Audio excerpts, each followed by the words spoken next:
Hello, friends. If you think you can't be surprised anymore, wait a moment. These 30 stories defy logic and sound like fiction, but all of this is reality. With each new fact, it will only get crazier, so don't miss the most shocking moments. The channel already has 5,000 subscribers. Thank you to each one of you. As usual, please leave a like and a comment, and let's get started. Story number 1. The Soda Spy, or how Marshal Zhukov drank Coca-Cola right under Joseph Stalin's nose. Imagine the year 1945, Berlin. The ruins are still smoldering, but the intoxicating smell of victory fills the air. Allies, Americans, British, Red Army fighters, meet, embrace, and exchange souvenirs. During one of these meetings, American General Dwight Eisenhower treats Soviet Marshal Georgy Zhukov to a peculiar drink, a dark, fizzy, sweet liquid in a ribbed bottle. It was Coca-Cola, and Georgy Zhukov, the stern commander, a man of steel, fell in love. He fell in love with that taste from the very first sip. But then, a problem arose. What kind of problem? The Cold War had not officially begun, but the ice was already forming between the former allies. In the Soviet Union, Coca-Cola was considered more than just a soda. Oh no. It was a liquid symbol of American imperialism. Imagine the headlines if the hero of the Soviet Union were seen with a bottle of that bourgeois poison in his hands. It could cost him his career, and perhaps even his freedom. But what to do when the desire is strong and the taste won't let go? Georgy Zhukov embarked on an adventure worthy of a spy novel. He secretly approached American General Mark Clark with an incredible request. The marshal asked if your chemists could make it so that this drink would lose its color. The request went to the very top. Even President Harry Truman learned about it. The Americans realized this was a chance for a diplomatic victory, even if it was a small one. The order was handed to the chief chemist at the Coca-Cola factory. The task was absurd: remove the famous caramel color while preserving the very taste for which the marshal risked his reputation. And they succeeded. The chemists removed the caramel from the formula. The liquid became completely transparent, but that wasn't enough. The iconic waist-shaped bottle also had to go. It was too recognizable. The drink was poured into plain, straight bottles made of clear glass, and instead of a logo cap, they placed a white stopper with a red Soviet star, the perfect disguise. From the outside, it looked like the marshal was drinking ordinary vodka or mineral water. No one in the party elite could suspect anything was amiss. In an atmosphere of strict secrecy, 50 crates of white cola were smuggled across the border right to Georgy Zhukov's table.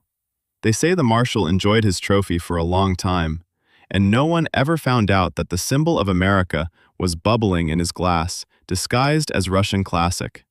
Sometimes, to get what you want, you don't have to break down walls. You just need to change the color. By the way, friends, for the most curious among you, I've left links to all the primary sources in the description. Check them out, and now let's continue. Story number 2. A dinner invitation in the belly of the beast.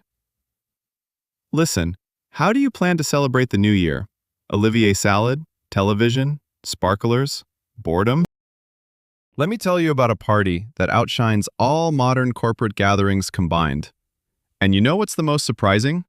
It was organized by proper British gentlemen in top hats nearly 200 years ago. Let's travel back to London. The eve of New Year's Eve, December 31st, 1853. In Crystal Palace Park, it's damp and muddy. The construction of the century is underway. Artist and sculptor Benjamin Waterhouse Hawkins is preparing something grand. He has been tasked with creating the world's first full-scale models of dinosaurs. At that time, no one really knew what these dinosaurs looked like. Scientists were only finding isolated bones and teeth, so Hawkins, without much thought, decided, since a tooth resembles that of an iguana, then this creature must have been just a giant, thick iguana.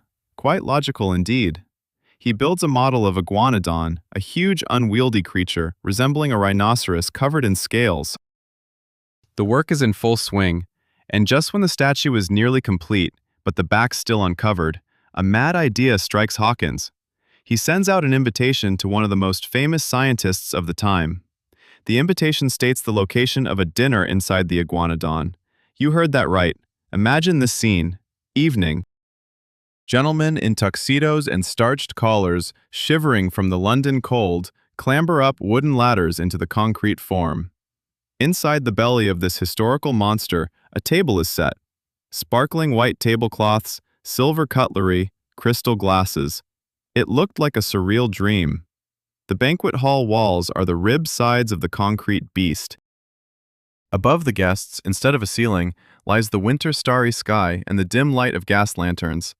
Waiters, balancing on shaky platforms, serve champagne and exquisite dishes. By the way, precisely at midnight, raising their glasses, the scientists sang the anthem, God Save the Queen, their voices echoing from the stone belly. It was a triumph of science. People celebrated the victory of reason over time, sitting inside a creature that had disappeared millions of years ago. The most amusing part of this story is that they were wrong, terribly wrong. Today we know that iguanodons looked very different. They walked on two legs and were much leaner. That concrete monster, where they drank their wine, was a scientific error, a fantasy. But you know what? These inaccurate dinosaurs still stand in the London Park. And when you look at them, remember that evening, the evening when serious men of science decided that the best way to make history was to climb into the belly of a monster and toast to the future. Story number 3. A Dance with Sharks and a Gentleman in a Top Hat. Have you ever seen a man walking down the street, humming a tune, while behind him, like little dogs, sharks are swimming? Seriously, it sounds absurd, but this is a real story, and it took place in a land we know as Australia in 1836. The hero was named William Buckley. No, not the one who invented the cough syrup. Our Buckley was a giant, literally, standing nearly 6 feet 6 inches tall. Back then, that was quite an anomaly. A former soldier who one day decided he had had enough of military discipline and government rations. He escaped from the British penal colony to Port Phillip, now known as Melbourne. The plan was simple and ingenious in its naivety: to walk north until he reached China. Yes, he genuinely believed that Australia was connected to Asia by a bridge. Geography was not taught very well back then, and so our giant, armed only with a stolen teapot and a rifle, steps into the unknown. Jungles, deserts, cliffs. No food, no water. Hope fades faster than ice in the sun. After a few weeks, he collapses, weakened, at the grave of an Aboriginal warrior. According to local beliefs, it was a sacred place. And then, a miracle happens. The tribe of Aboriginal people that found him decided that Buckley was the resurrected spirit of that very warrior. White skin. After all, the dead are pale.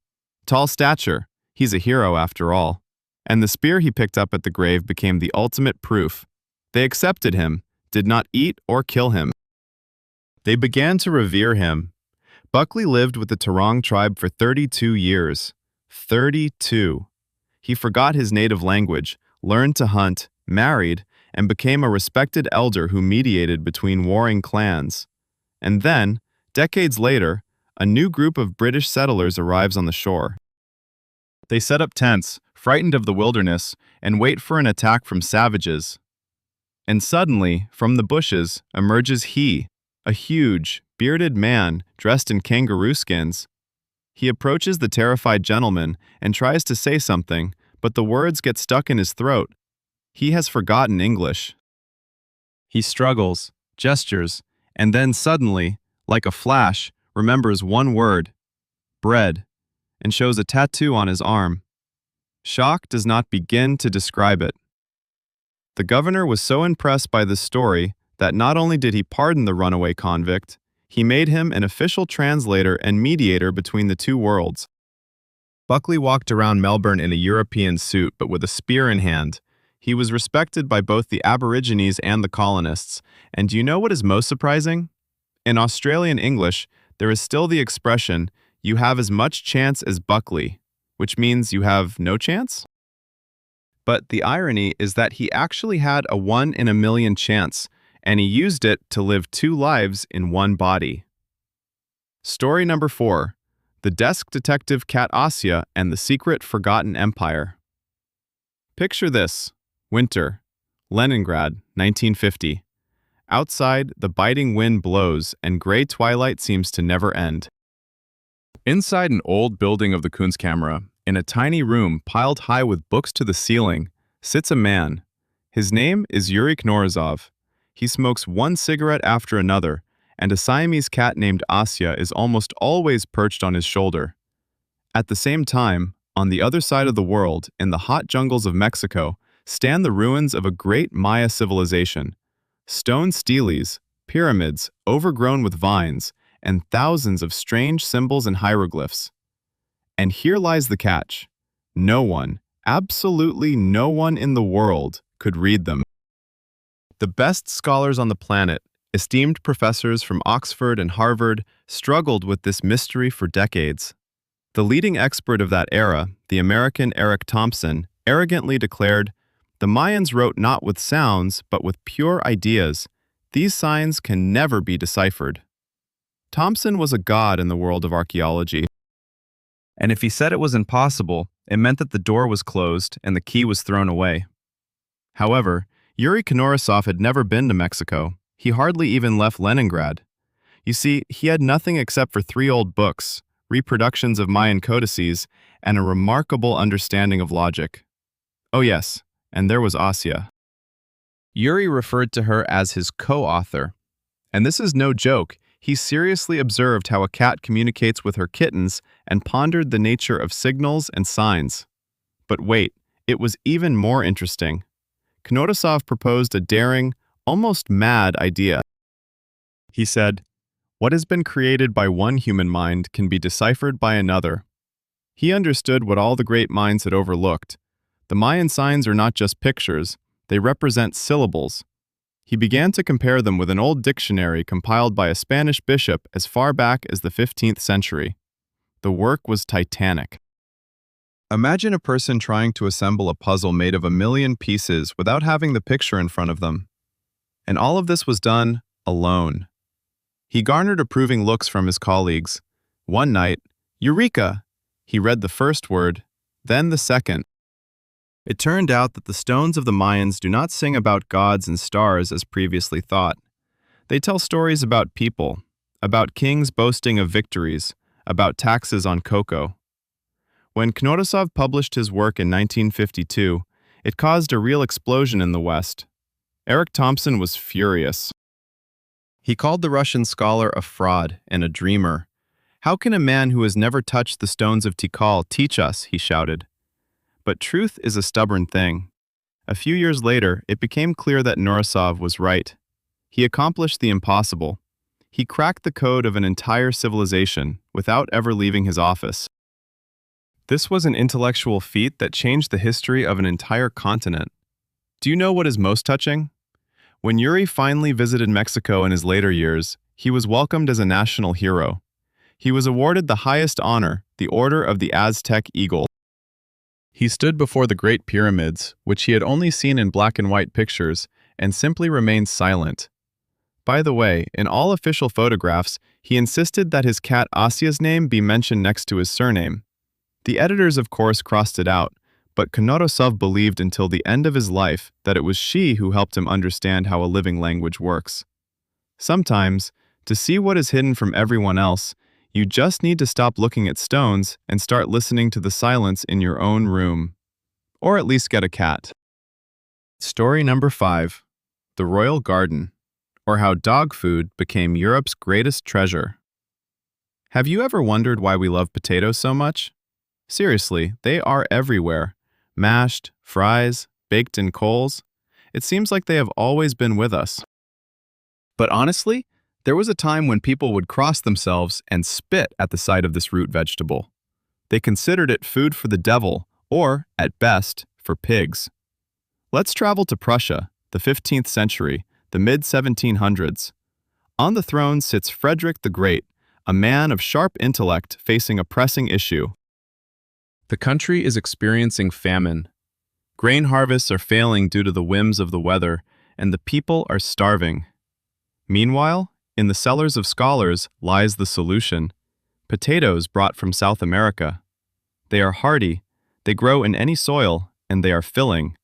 However, there was one small detail. The people, Russian peasants, were incredibly stubborn.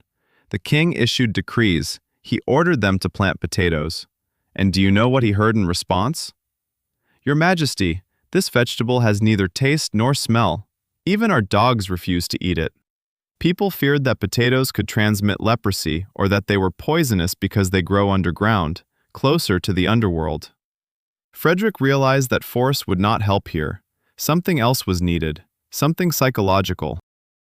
And he devised a scheme that would go down in marketing textbooks, even though they didn't even have that word back then. The king ordered a huge field to be planted with potatoes right outside Berlin. But here's where it gets really interesting. He declared this garden to be the royal personal property of the monarch.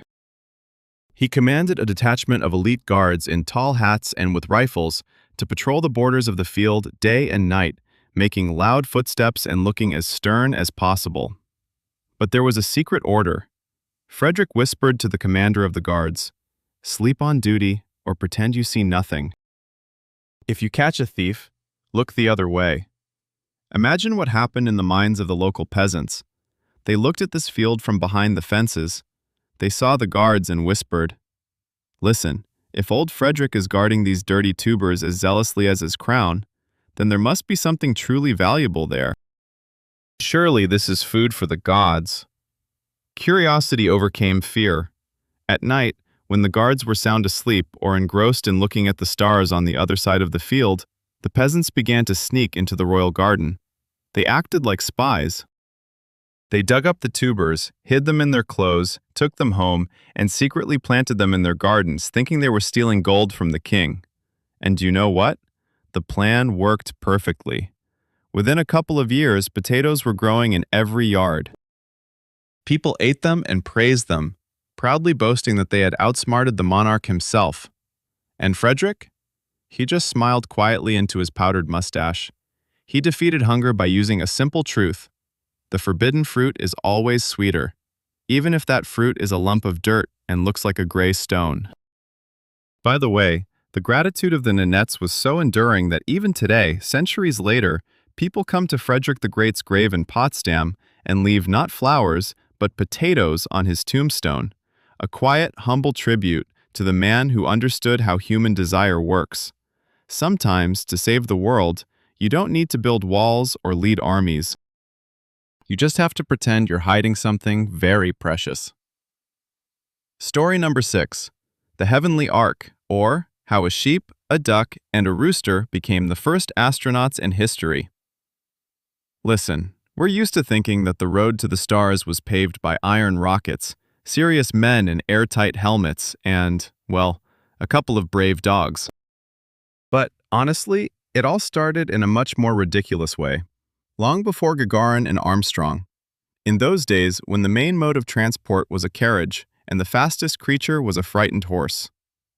September 19th, 1783, Versailles. Imagine this luxury. Gold, powder, enormous puffs, and thousands of courtiers who smell of expensive perfumes and unwashed bodies. In the center of the square, right in front of King Louis XVI and Marie Antoinette, something strange sways. It's a gigantic bag made of azure fabric, decorated with golden monograms and zodiac signs. The Montgolfier brothers are preparing their great experiment, but there was one serious problem.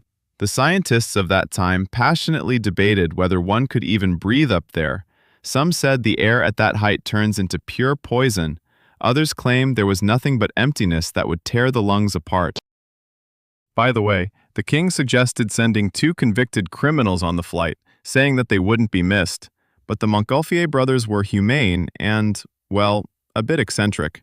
They decided that if they were going to trust someone's life to the unknown sky, it should be those who couldn't file a complaint. In a woven basket suspended from the balloon, they solemnly loaded the crew, the first in human history. Meet Montaigne, a sheep whose name means rise to the sky, along with a duck and a rooster. Why exactly them? This was not a random choice. No, there was a subtle scientific reasoning behind it.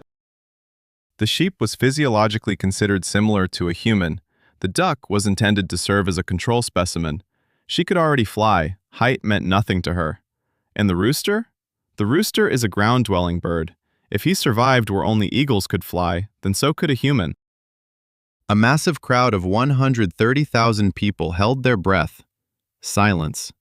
Only the crackling of the fire, where straw and wool were burned to fill the balloon with hot smoke. A bang. The ropes were cut. This gigantic bright blue bubble slowly, majestically lifted off the ground.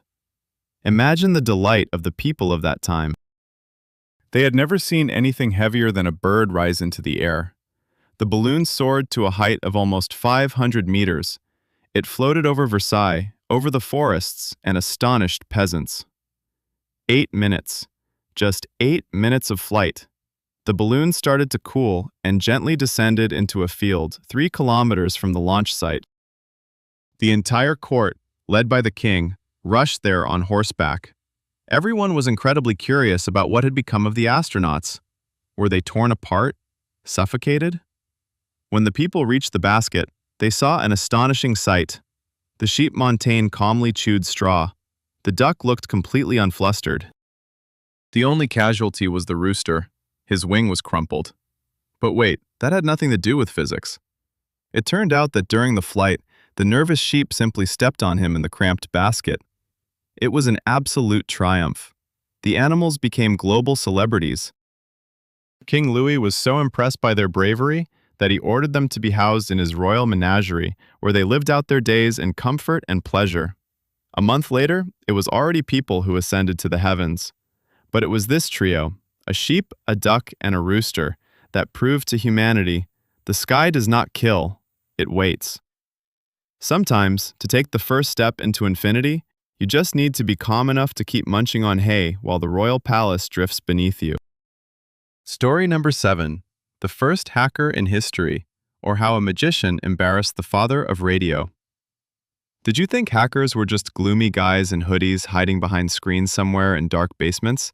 But, to be honest, the very first real system hack happened back when electricity was considered magic, and the internet wasn't even in anyone's wildest fantasies.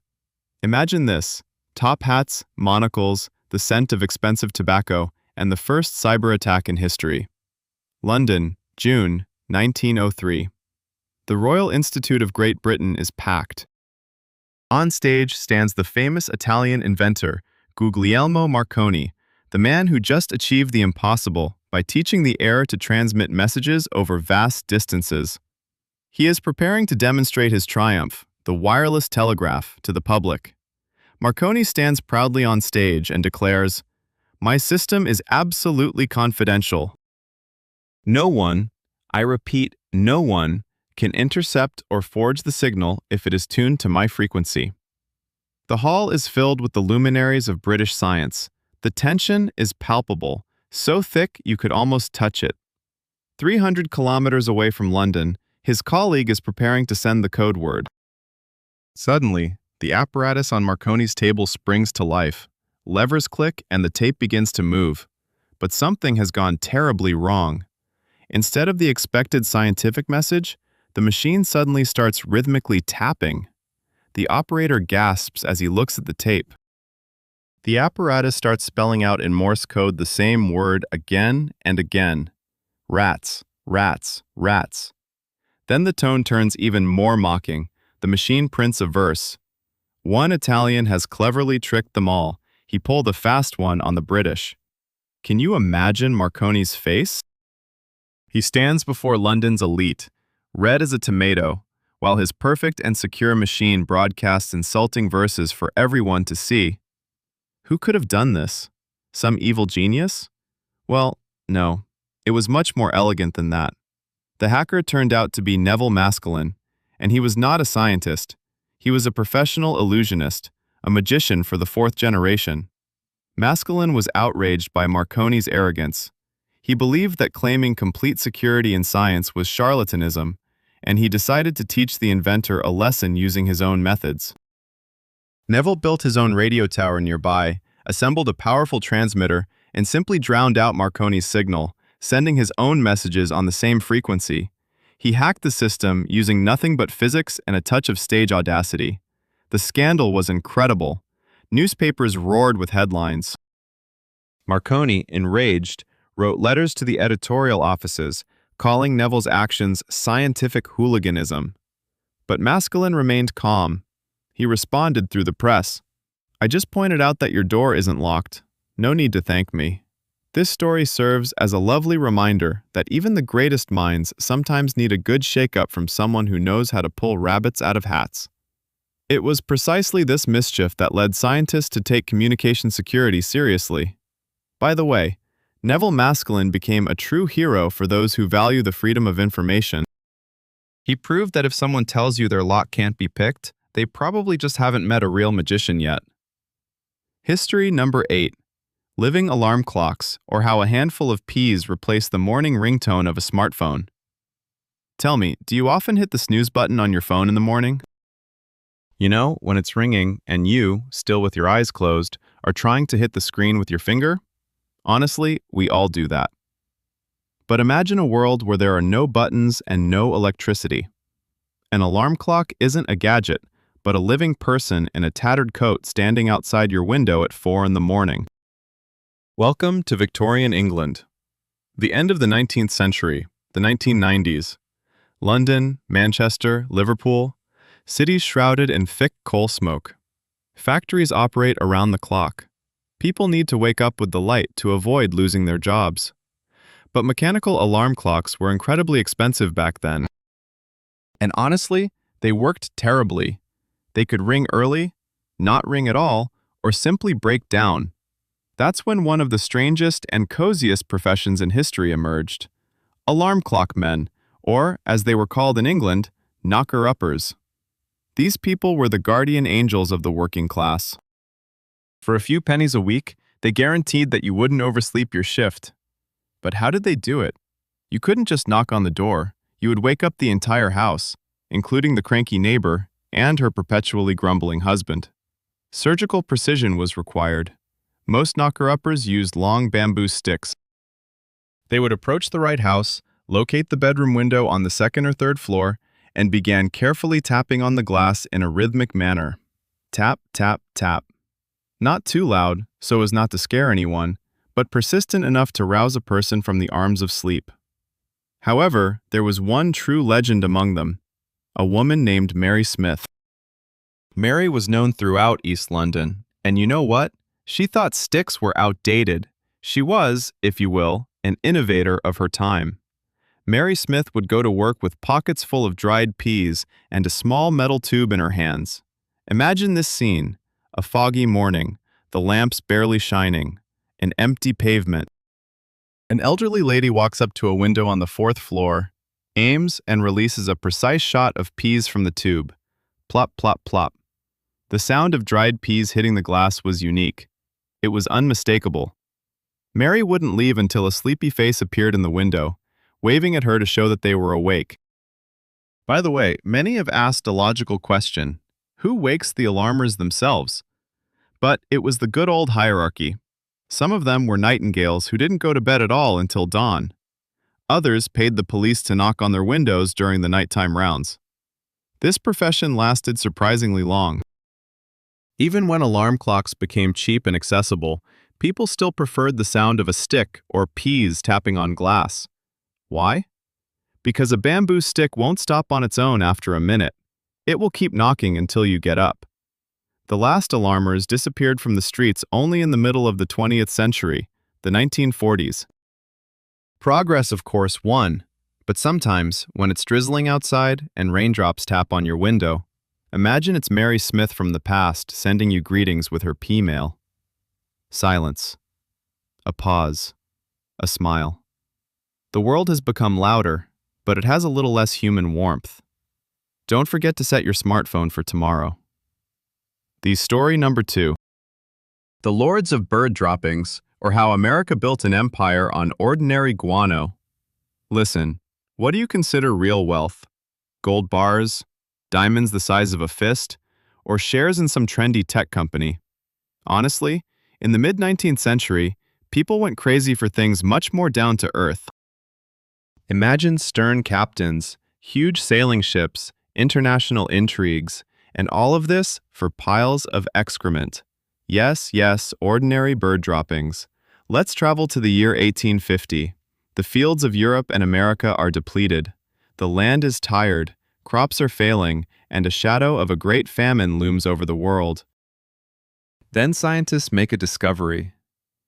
On tiny, remote islands in the ocean near Peru, seabird guano has been accumulating for centuries. This was the best fertilizer that humanity has ever known, a true white elixir. Prices for it skyrocketed. Guano became more valuable than silver. A true guano rush began. And it was here that the United States government did something completely out of the ordinary. In 1856, Congress passed a law that sounds like a joke, but it's still in effect today: the Guano Islands Act. The essence was simple and bold. Any American citizen who finds an uninhabited island with deposits of bird droppings can declare it United States territory. Imagine, you just land on a rock in the middle of the Pacific Ocean, stick a flag in a pile of guano, and voila, you've just expanded your country's borders. But wait, it was even more serious. The law allowed the president to use the Army and Navy to protect those piles of droppings. All over the country, enterprising adventurers began outfitting expeditions. They scoured the oceans, peeking under every reef. It was a hunt for white gold. Interestingly, thanks to this strange passion for fertilizers, America acquired territories like Midway Island or Christmas Island.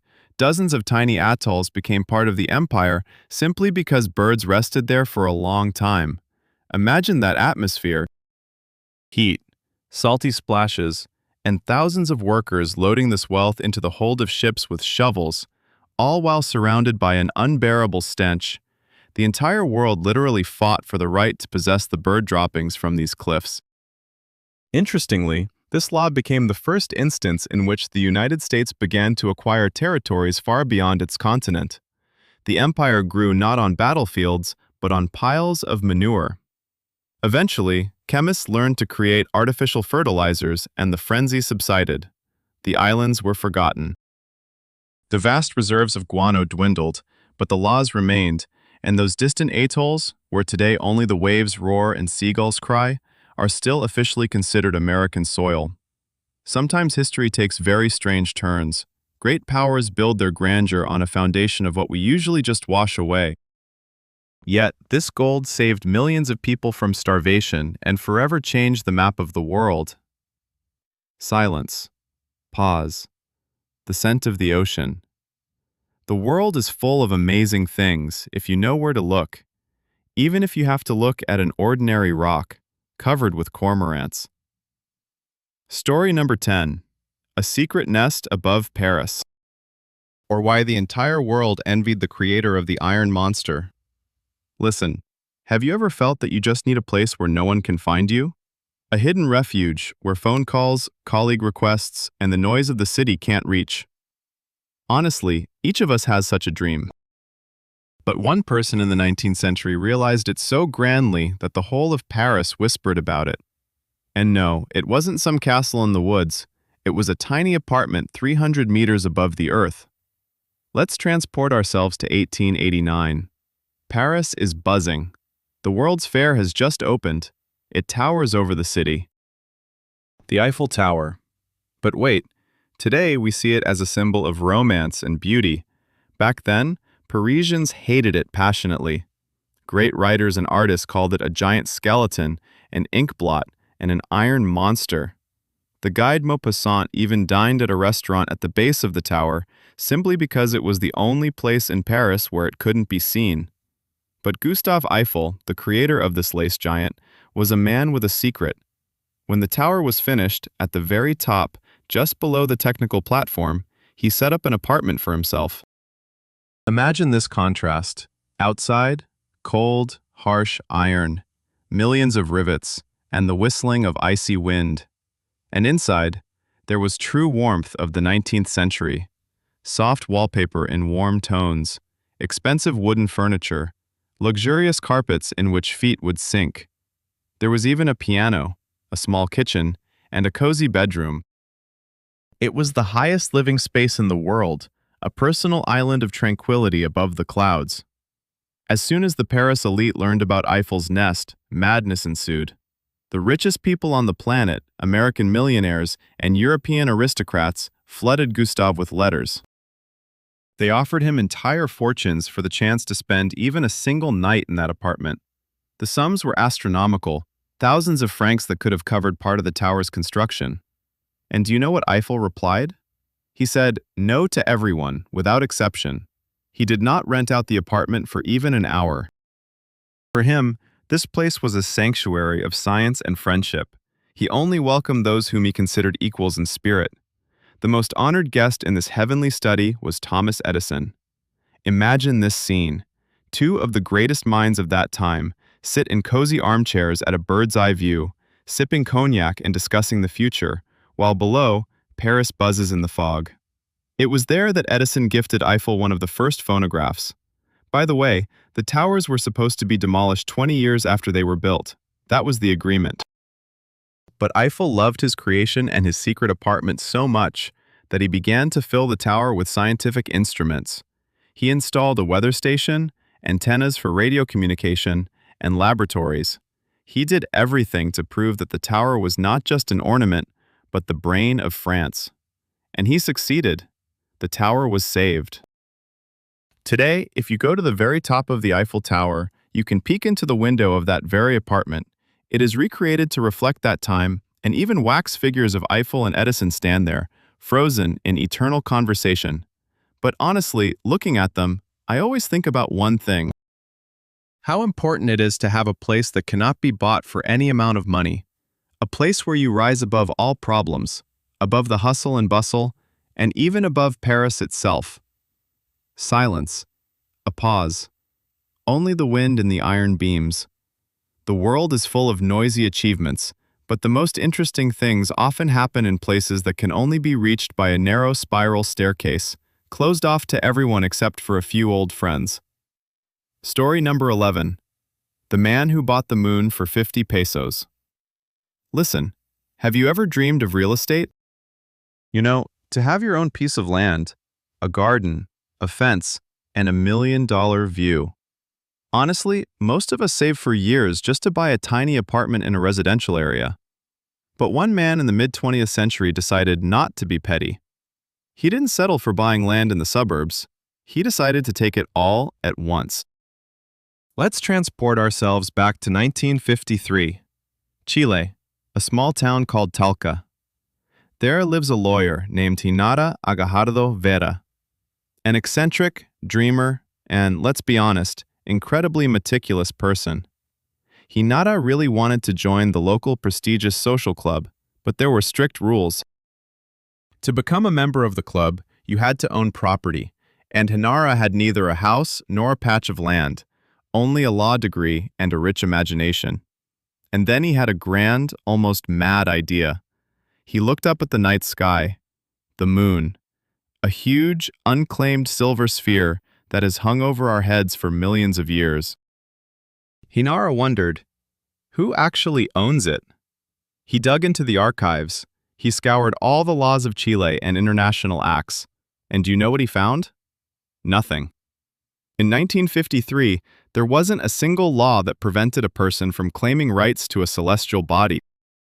Without wasting a moment, Hinara Agajardo Vera went to the state notary. Imagine the face of that official. A man in a strict suit sits there and seriously asks to register ownership rights to a satellite of the Earth. The notary initially thought it was a joke, but Hinara was a lawyer.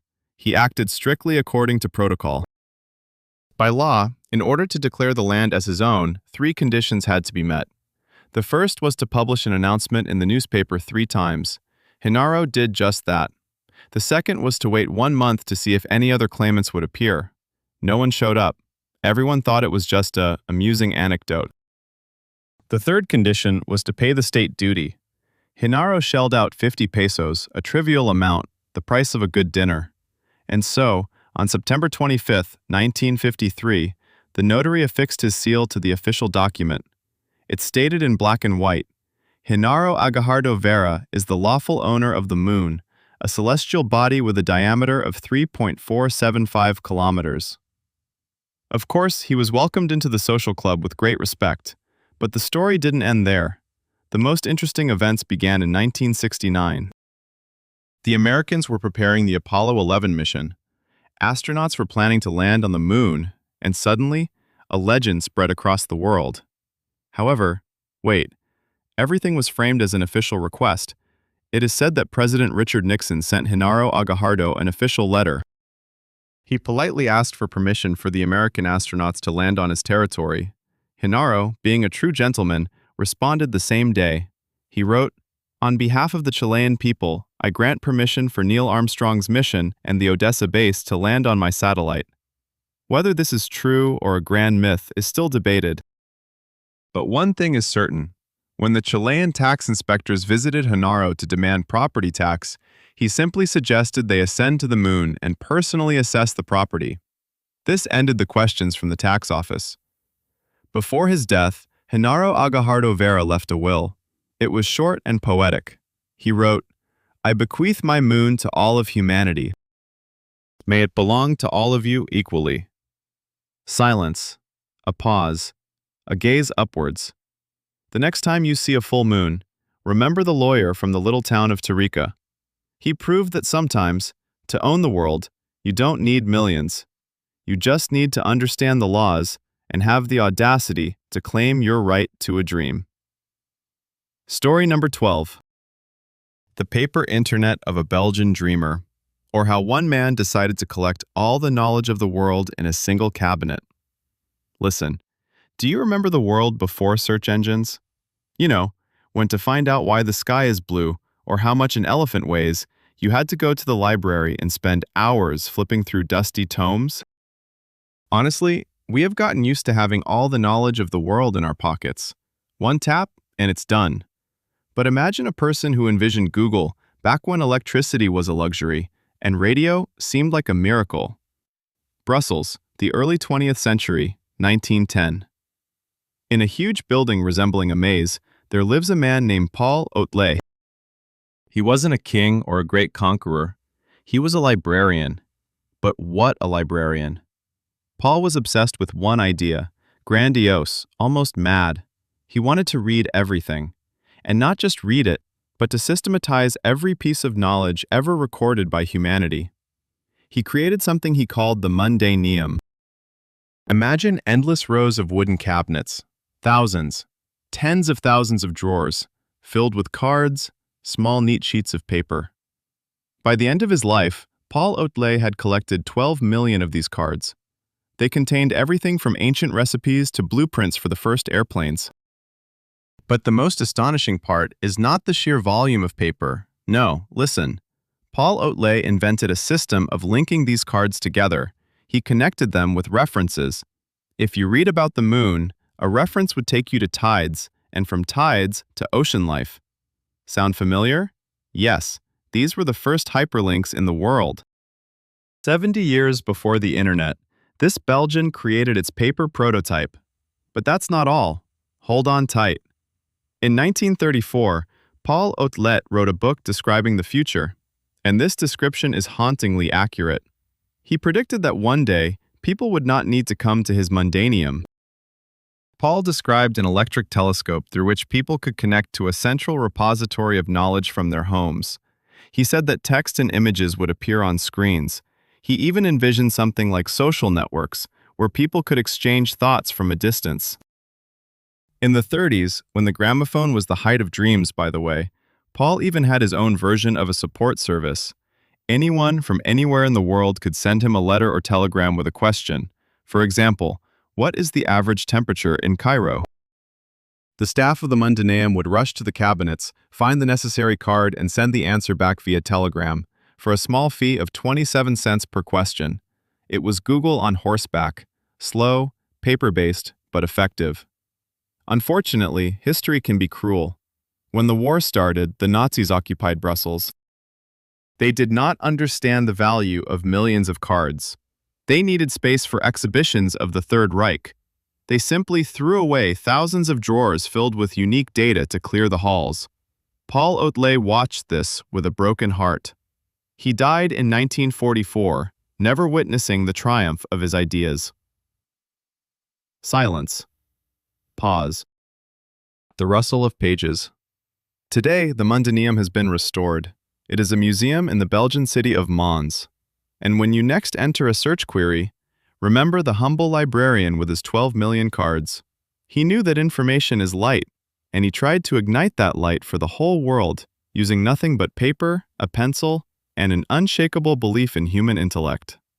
Sometimes, to see the future, you don't need microchips. You just need a vast number of drawers and one great dream. Story number 13.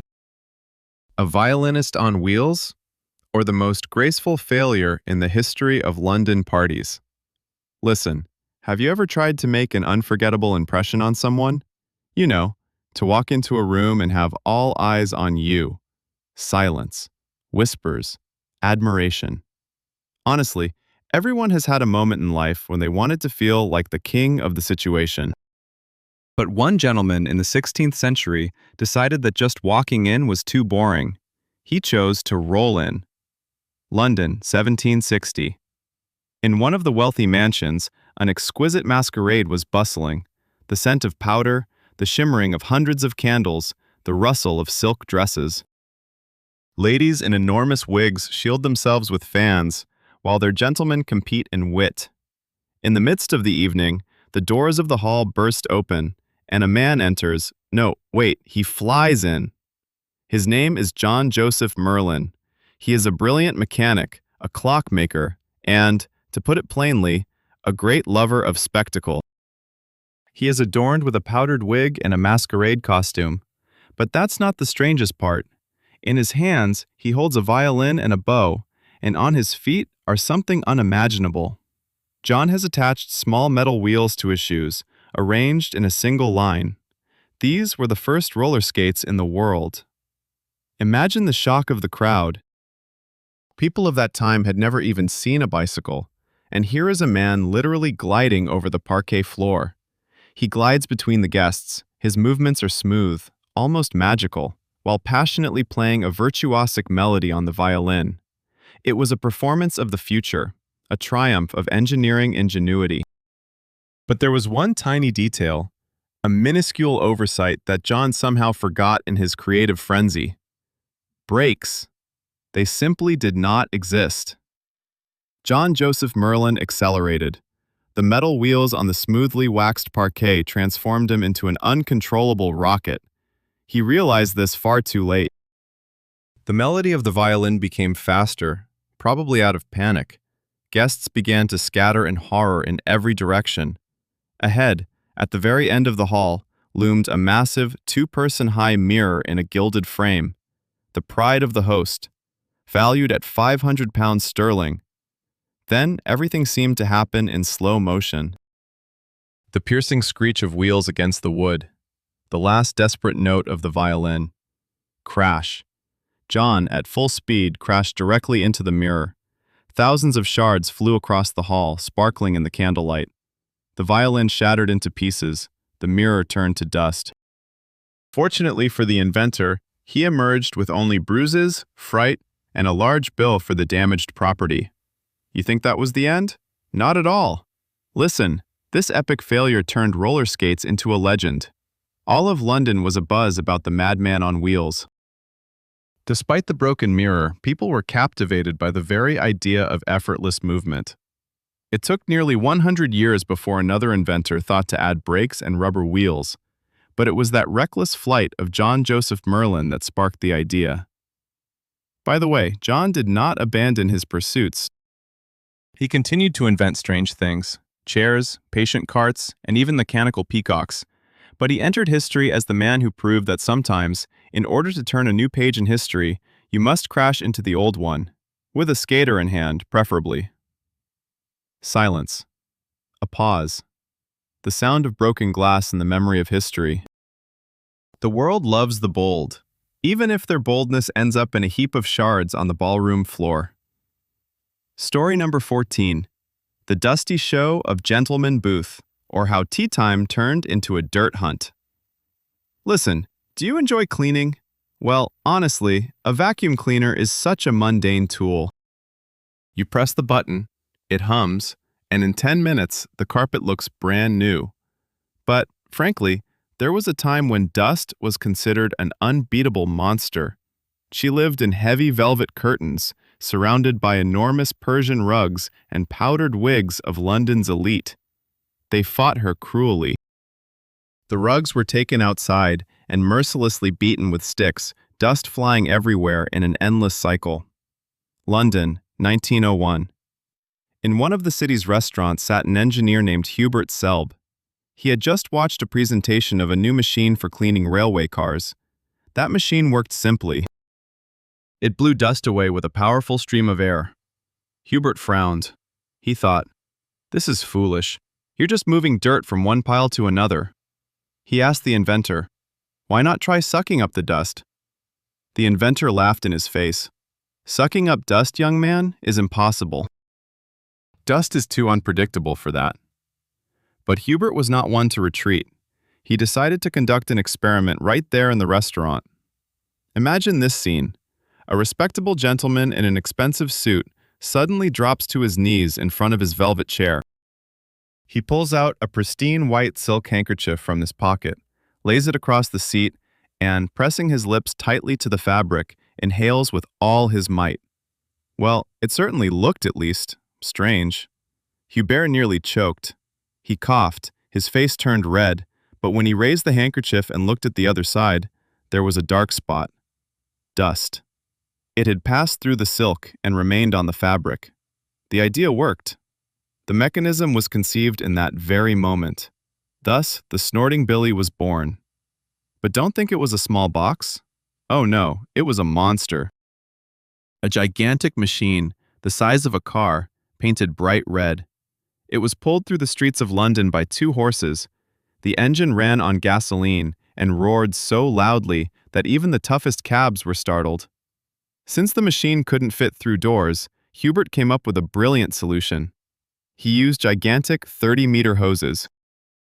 These snakes slithered into the windows of the 2nd and 3rd floors of London mansions while the machine remained outside. And that's when the real fun began. Carpet cleaning transformed into a social event.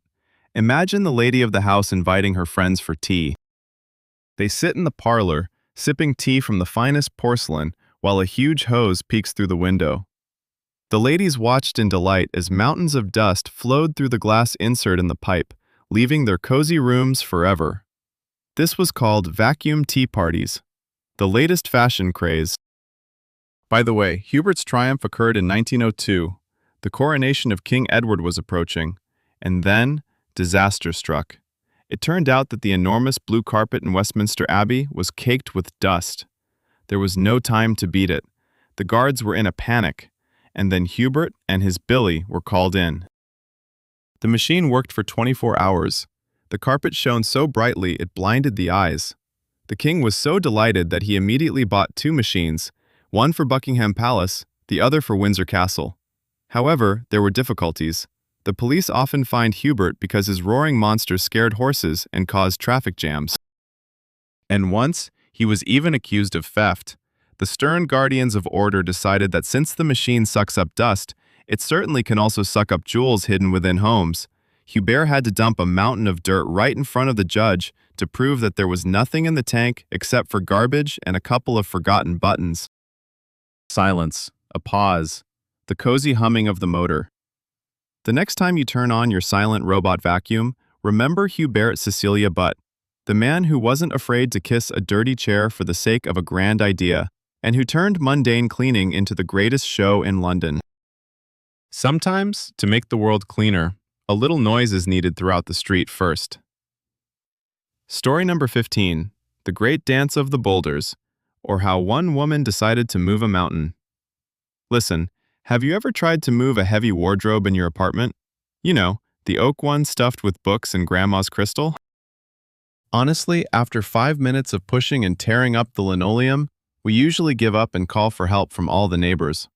But imagine a task that is much more complicated. Imagine that you need to move not a wardrobe, but an entire boulder, a massive granite mountain weighing 1,500 tons. And you have to do this for hundreds of kilometers across marshes and forests with only ropes, logs, and human hands at your disposal. St. Petersburg, 1768. Empress Catherine the Great envisioned something grand. She wanted to erect a monument to Peter I, the one we now know as the Bronze Horseman.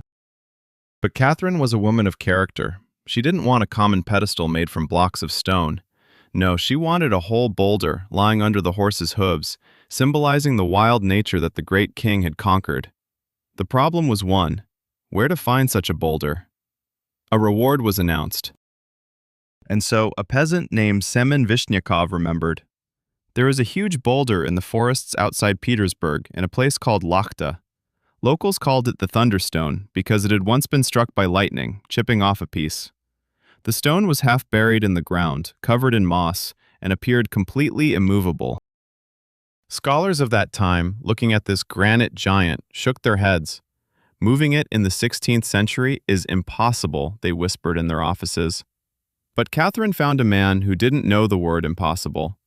Engineer of Greek descent, Marina Scarberry. He devised a scheme that still makes modern engineers raise their eyebrows in respect. Listen, it was brilliant and, frankly, very simple. First, they dug a huge trench around the stone. 500 people worked for several months just to free it from the ground. And then the real dance began. Scarberry decided to use spheres. Huge bronze balls, 5 inches in diameter. They built special channels lined with metal. These channels held the balls, and on top was a massive platform with the stone. These were the world's first giant bearings. Imagine this scene. Winter, temperatures nearing 30 degrees below zero. Through a snowy forest, across a cleared pathway 40 meters wide, a mountain slowly glided. But wait, it actually became even more dramatic. At the top of the stone, several meters high, sat the drummers. They constantly beat their drums to make hundreds of workers pull the ropes simultaneously. In time. One beat, one step. Right there on the rock stood a forge. Yes, the blacksmiths were repairing tools on the go, tools that broke under the weight of granite. And there sat Marina Scarberry herself, issuing orders through a gigantic megaphone. During the day, they managed to move only 100 to 200 meters. The stone moved so slowly that it seemed as though it was simply breathing. All of Europe was watching this journey. People couldn't believe their eyes. It took 9 months to transport the stone to the shores of the Gulf of Finland, 9 months of continuous human effort. And then it was loaded onto a special barge, supported by 2 massive warships, and delivered to the city center. By the way, when the stone was finally erected in Senate Square, Catherine ordered a simple inscription to be carved on it. But the most astonishing part remained off-camera. Marina Scarberry, the person who moved the mountain, did so while on the run. She was hiding under an alias due to some old debts and escapades back home. A great engineer and a great fugitive, all in one. Silence. A pause. The rumble of drums. Today, when you walk around St. Petersburg and see the Bronze Horseman, look not at the Tsar, but at the stone beneath his hooves. This is not just granite. It is a monument to the time when people believed that if you have bronze spheres and a bit of courage, even mountains would start dancing to your tune. Sometimes, to take a step forward, you don't need to wait for the invention of the engine. You just need to call a drummer and start pulling. Story number 16. The Diamond's Vomit, or How to Send the Most Valuable Treasure in the World by Regular Mail? Think about it. What would you do if you found yourself holding something incredibly valuable? Let's say the largest diamond in human history. Imagine, it weighs more than 1/2 kilogram, shines so brightly that it hurts to look at it. And it costs so much that with that money, you could buy a small country along with its inhabitants, navy, and supplies. Surely, you would hire 100 guards, an armored van, machine guns on the roof, helicopters in the sky. Honestly, that's what everyone thought. But one person at the beginning of the 20th century decided that the best defense is the complete absence of protection. Let's transport ourselves to 1905, South Africa, the premier mine. The evening sun was already setting when the mine manager, Frederick Wells, was making his usual rounds. Suddenly, he noticed a bright flash in the wall of the quarry. Frederick thought it was just a piece of glass that one of the workers had jokingly embedded in the rock. He approached, took out a pocket knife, and attempted to pry it loose. The knife broke. Wells froze. He began carefully clearing the earth with his hands. After a few minutes, the giant Cullinan diamond emerged into the light. 3,106 carats. It was the size of an adult man's fist, perfectly clear, like a frozen tear of a god. The news spread around the world like wildfire. The government of the Transvaal colony decided to gift this gem to British King Edward on his birthday. And here comes the question. How do you transport this piece of the sun from South Africa to London, across the ocean? Listen, this was the age of great adventurers. Pirates, thieves, international syndicates. They were all sharpening their knives. A steamship was docked at the coast of Cape Town. The whole world knew that the diamond was set to travel on it. On the day of departure, there was hardly any room for an apple to fall in the port. A huge steel safe was ceremoniously raised on board. It was guarded by dozens of heavily armed soldiers. The safe was placed in a special cabin, watched over by sentries. Newspapers reported, "The diamond is under the most secure protection in the world." The ship set sail, accompanied by a military escort. But hold on, it wasn't exactly like that. While thousands of people in the port were watching the steamship depart, and detectives on board kept a close eye on the steel safe, the real Cullinan diamond lay in an ordinary cardboard box. Yes, indeed, just a regular crumpled box. No guards, no safes. Frederick Wells simply stuck a couple of postage stamps on it and sent it as registered mail through the regular post office. The diamond was on its way to London in the same bag as letters from aunties, coal bills, and postcards. No person in the world, besides 3 officials, knew that the most precious treasure on the planet was jostling in a postal car and then just lying in the corner of a regular passenger ship. This was a brilliant psychological calculation. No one would believe that 3,000 carats could be sent by mail for just 3 pennies. When the steamship, with all due honors, arrived in London, detectives ceremoniously opened the safe and, surprise, it was completely empty. The crowd gasped. Reporters rushed to write about the heist of the century. Meanwhile, a humble postman in a blue uniform was already approaching Buckingham Palace. He rang the doorbell, handed over the receipt, and said, "A package for His Majesty. Please sign here." Thus, the largest diamond in history successfully reached its destination without losing a single fragment. It was later split into 9 enormous stones, the largest of which still adorns the scepter of British monarchs. Silence, pause, smile. The world often believes in the noise and sparkle of weaponry, but sometimes to achieve the impossible, you don't need to be the strongest. You just need to be the most inconspicuous and trust in the old, reliable mail. Story number 17. A Feast for the World, or How to Feed 22,000 Mayors All at Once? Listen, have you ever organized a birthday party?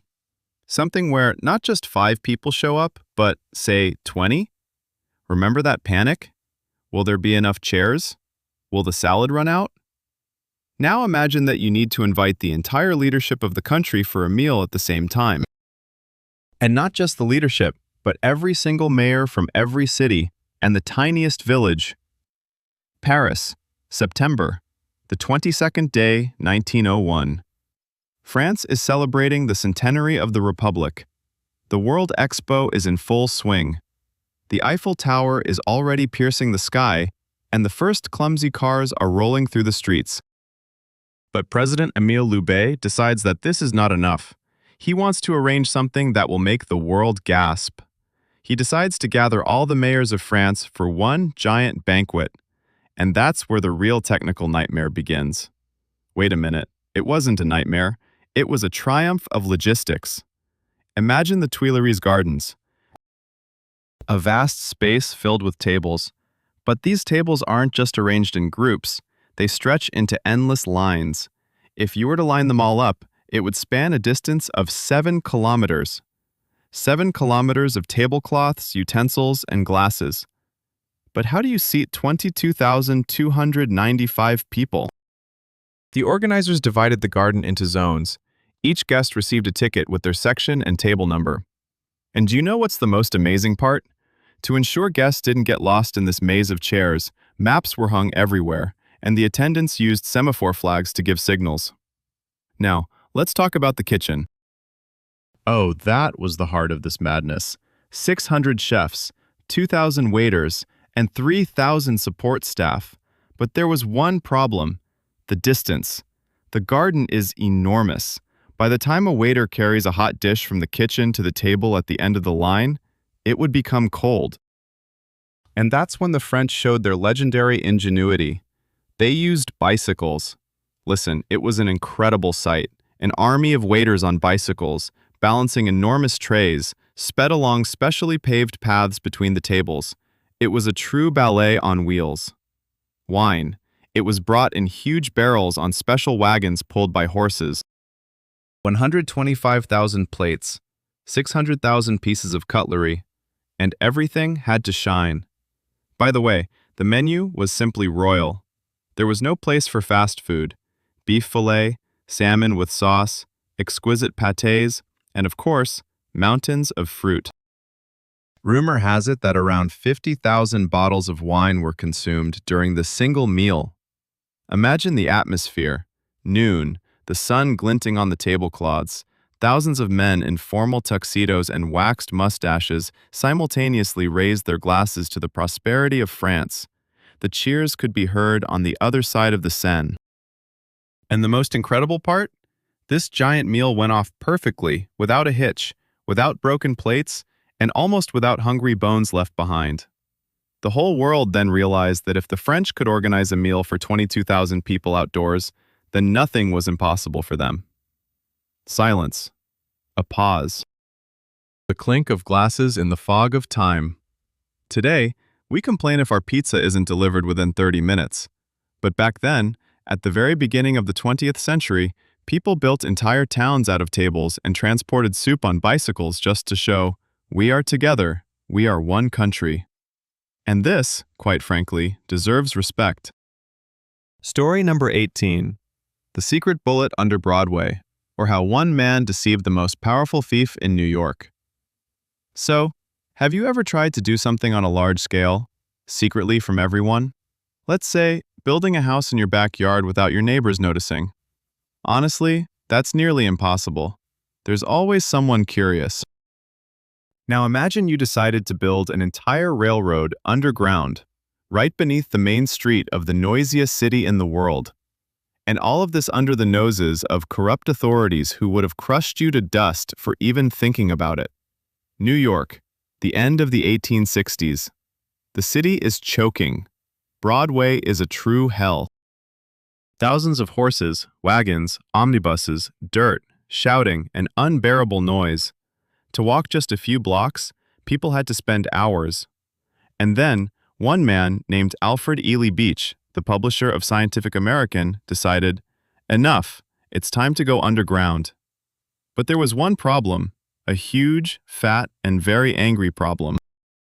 His name was William Tweed, known as Boss. Tweed was the most powerful politician in New York. He controlled everything, from street lamps to the pockets of ordinary citizens, and he hated any ideas that he couldn't profit from. Tweed was planning his elevated railway and was not about to let some smart guy with a magazine ruin his business. He vetoed all subway projects. So Beach decided that if he couldn't get permission, he would create silence. He officially applied for a permit to build a pneumatic mail tube, a small pipe for sending letters. Tweed signed the papers without a second glance. Letters and letters, who cares about them? But Alfred Beach had something else in mind. He rented the basement of a store at the corner of Broadway and Orange Street, and at night, a great adventure began. Picture this scene. A group of workers, in complete darkness and silence, carried out bags of dirt through the basement. To prevent the sound of shovels and picks from being heard on the street, Beach ordered the cartwheels to be covered in leather and the horses' hooves to be muffled with soft cloth. The dirt was secretly taken out disguised as ordinary goods. After 58 days, a tunnel with a diameter of 2.5 meters and a length of 90 meters was ready under Broadway. But this was not a mail tube. Listen, Beach built a real station of the future down there. He wanted to show people that the subway was not a dirty hole, but a luxury. He paneled the walls with wood and hung paintings in gilded frames. There was a piano, and even an aquarium with goldfish and a cozy fountain. Visitors were to feel like they were in the best hotel in the city. But what about the train? Oh, that was the most interesting part. Beach did not have a steam engine. Steam engines puffed smoke, and that was death underground. He used air. A giant fan, 6 meters tall, nicknamed the Westerly Wind. This monster blew into the tunnel, propelling the carriage forward like a bullet in a rifle. And when it was time to return, the fan was simply switched to suck the air back, pulling the train back to the station. In February 1870, Beach invited journalists. Imagine their faces. They descended into an ordinary basement, passed through a hidden door, and found themselves in a sparkling palace of the underground. The train moved smoothly, without smoke or soot. New York was mesmerized. Beach began charging 25 cents per ride. He donated all the money to charity. He just wanted to prove his point. Boss Tweed was furious. He stomped his feet and shouted that he would ruin Beach. But it was too late. The whole city had fallen in love with the pneumatic bullet, right? But wait, it didn't end as happily as one would hope. Due to political intrigue and financial crisis, Beach was never allowed to expand the tunnel. 3 years later, the station was closed and sealed. It was forgotten for 40 years. But the most incredible thing happened in 1912. Workers building a modern subway line suddenly broke through a wall and discovered a hidden station. It was like a time capsule. A piano, paintings, armchairs, everything was in its place, covered with a thin layer of dust. Even the little train still stood on the tracks, waiting for its driver. Silence. A pause. The rustle of air in the pipe. Alfred Beach proved that if you have a dream and enough audacity to dig at night, you can build the future even in the heart of corruption. And although his subway didn't operate for long, it forever remained in history as the most elegant and quiet rebellion against the system. Story number 19. The conductor who turned an entire city into a giant orchestra. Listen, have you ever complained about noisy neighbors? You know, when on a Saturday morning a drill starts screaming behind the wall, or someone decides it's the perfect time for trombone lessons. Honestly, it's annoying. But imagine a situation where noise isn't a bothersome nuisance. It's art. And this isn't just background music in your apartment. This is music where the instruments are factory horns, cannon fire, the roar of locomotives, and the rumble of a whole fleet of warships. Let's transport ourselves to Baku. 1922, November 7th. A city on the shores of the Caspian Sea. The wind carries the scent of oil, salt, and great changes. At that time, people lived with the idea of the future. They wanted to tear down everything old and build something grand, industrial, and steel. And then one man, named Arseny Avramov, a composer, theorist, and, to be frank, an absolute madman in the best sense of the word, made a decision. Orchestras with violins and flutes were last century's business. Too quiet, too gentle. He decided to create a symphony of horns. Imagine the scale. Avramov didn't rent a concert hall. His concert hall became the entire city of Baku, along with the port and surrounding factories. And his orchestra was made up of all the sounds of industry. Morning, mist over the sea. Arseny Avramov climbs to the highest point, a special tower in the port. In his hands are not a slender conductor's baton, but 2 enormous signal flags. He is the admiral of sound. Silence. Pause. Strike. The conductor waves his flags, and then something unimaginable began. First, the coastal artillery fired. Boom! That was the signal to start. Following them, the sirens of the oil refineries responded. A second later, the horns of all the locomotives at the railway station joined in. But wait, the most powerful chord was still to come. Ships from the Caspian fleet entered the bay, and at Avramov's signal, they sounded their horns simultaneously. huge, bass-heavy, shaking the air and water. To keep the rhythm clear, the composer placed machine gun crews around the city. They fired blank rounds, creating a staccato, precise rhythm. You, you, you, you. Imagine that roar. People in the streets plugged their ears, but couldn't take their eyes off this spectacle. It was the music of machines, the song of steel. Listen, Avramov even provided a choir. In the central square stood thousands of workers who, accompanied by the sirens and cannons, sang the Internationale, but their voices were drowned out by this titanic roar. They say that the sound of this symphony could be heard from 40 kilometers away from the city. Birds flew away in terror to the mountains, and fish dove deep into the water. It was the loudest concert in the history of humanity. By the way, Avramov had a massive instrument as well. He built the gigantic highway of whistles. It was a system of dozens of train whistles, tuned to different notes. Managing them required a whole team of people pulling levers under his command. It resembled an organ, only the size of a 5-story building. The finale was deafening. At the end of the symphony, seaplanes took to the sky, roaring with their engines, circling over the bay. The city literally vibrated. The windows rattled, and the seagulls seemed to forget how to fly for a moment. To be fair, it's impossible to replicate such an event today. No environmental agency, no mayor, would allow turning a metropolis into a roaring loudspeaker. But in 1922, people believed that this noise was the voice of a new era. Arseny Avramov was happy. He descended from the tower, deafened, covered in soot, but with shining eyes. He proved that anyone could be a conductor if they had 2 flags and an entire city under their command. Silence. A pause. The distant hum in the ears of history. The world today craves silence. We buy noise-canceling headphones and build soundproofing, but sometimes it's good to remember a time when music was so loud you couldn't help but hear it, when people weren't afraid to make noise to assert themselves. Story number 20. A monument to the enemy, or how a tiny beetle taught an entire city to thrive. Listen, have you ever thanked your troubles? Honestly.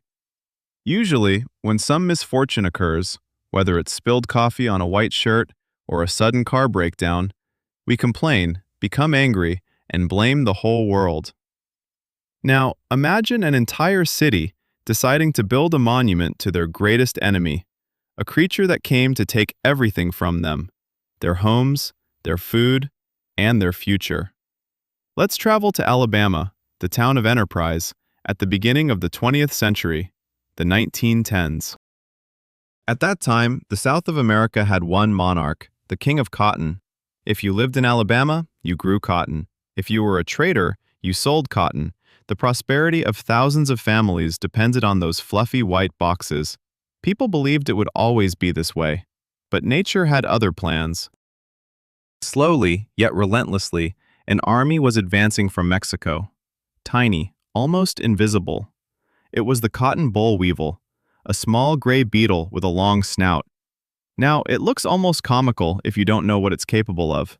This little guy didn't just eat cotton, he destroyed it. He laid his eggs in the buds which simply rotted before they could bloom. In 1915, the weevil reached Enterprise. It was a disaster. Imagine farmers stepping into the fields and seeing, instead of a sea of white, a black, rotten void. In just 1 year, the town lost almost everything. Banks closed, and people fell into despair. It seemed like the end. Darkness, a pause, a dead end. But wait, this is where it gets really interesting. A local entrepreneur named C.V. Sessions decided, if the old way leads to a dead end, it's time to jump in the other direction. He convinced a desperate farmer to try planting peanuts just for the sake of experimentation. Back then, in the South, peanuts were considered food for pigs. Seriously, no self-respecting gentleman would grow peanuts for sale. But the choice was clear, either peanuts or hunger. And then a miracle happened. It turned out that the soil in Alabama loved peanuts, while the weevil did not. The beetle simply ignored those strange bushes. The harvest was phenomenal. Peanuts were sold out instantly. They made oil, paste, and cosmetics from it. In just 1 year, the farmer who took the risk earned more than he had in 10 years of cotton farming. Enterprise transformed. People began to shift to new crops: corn, potatoes, sugarcane.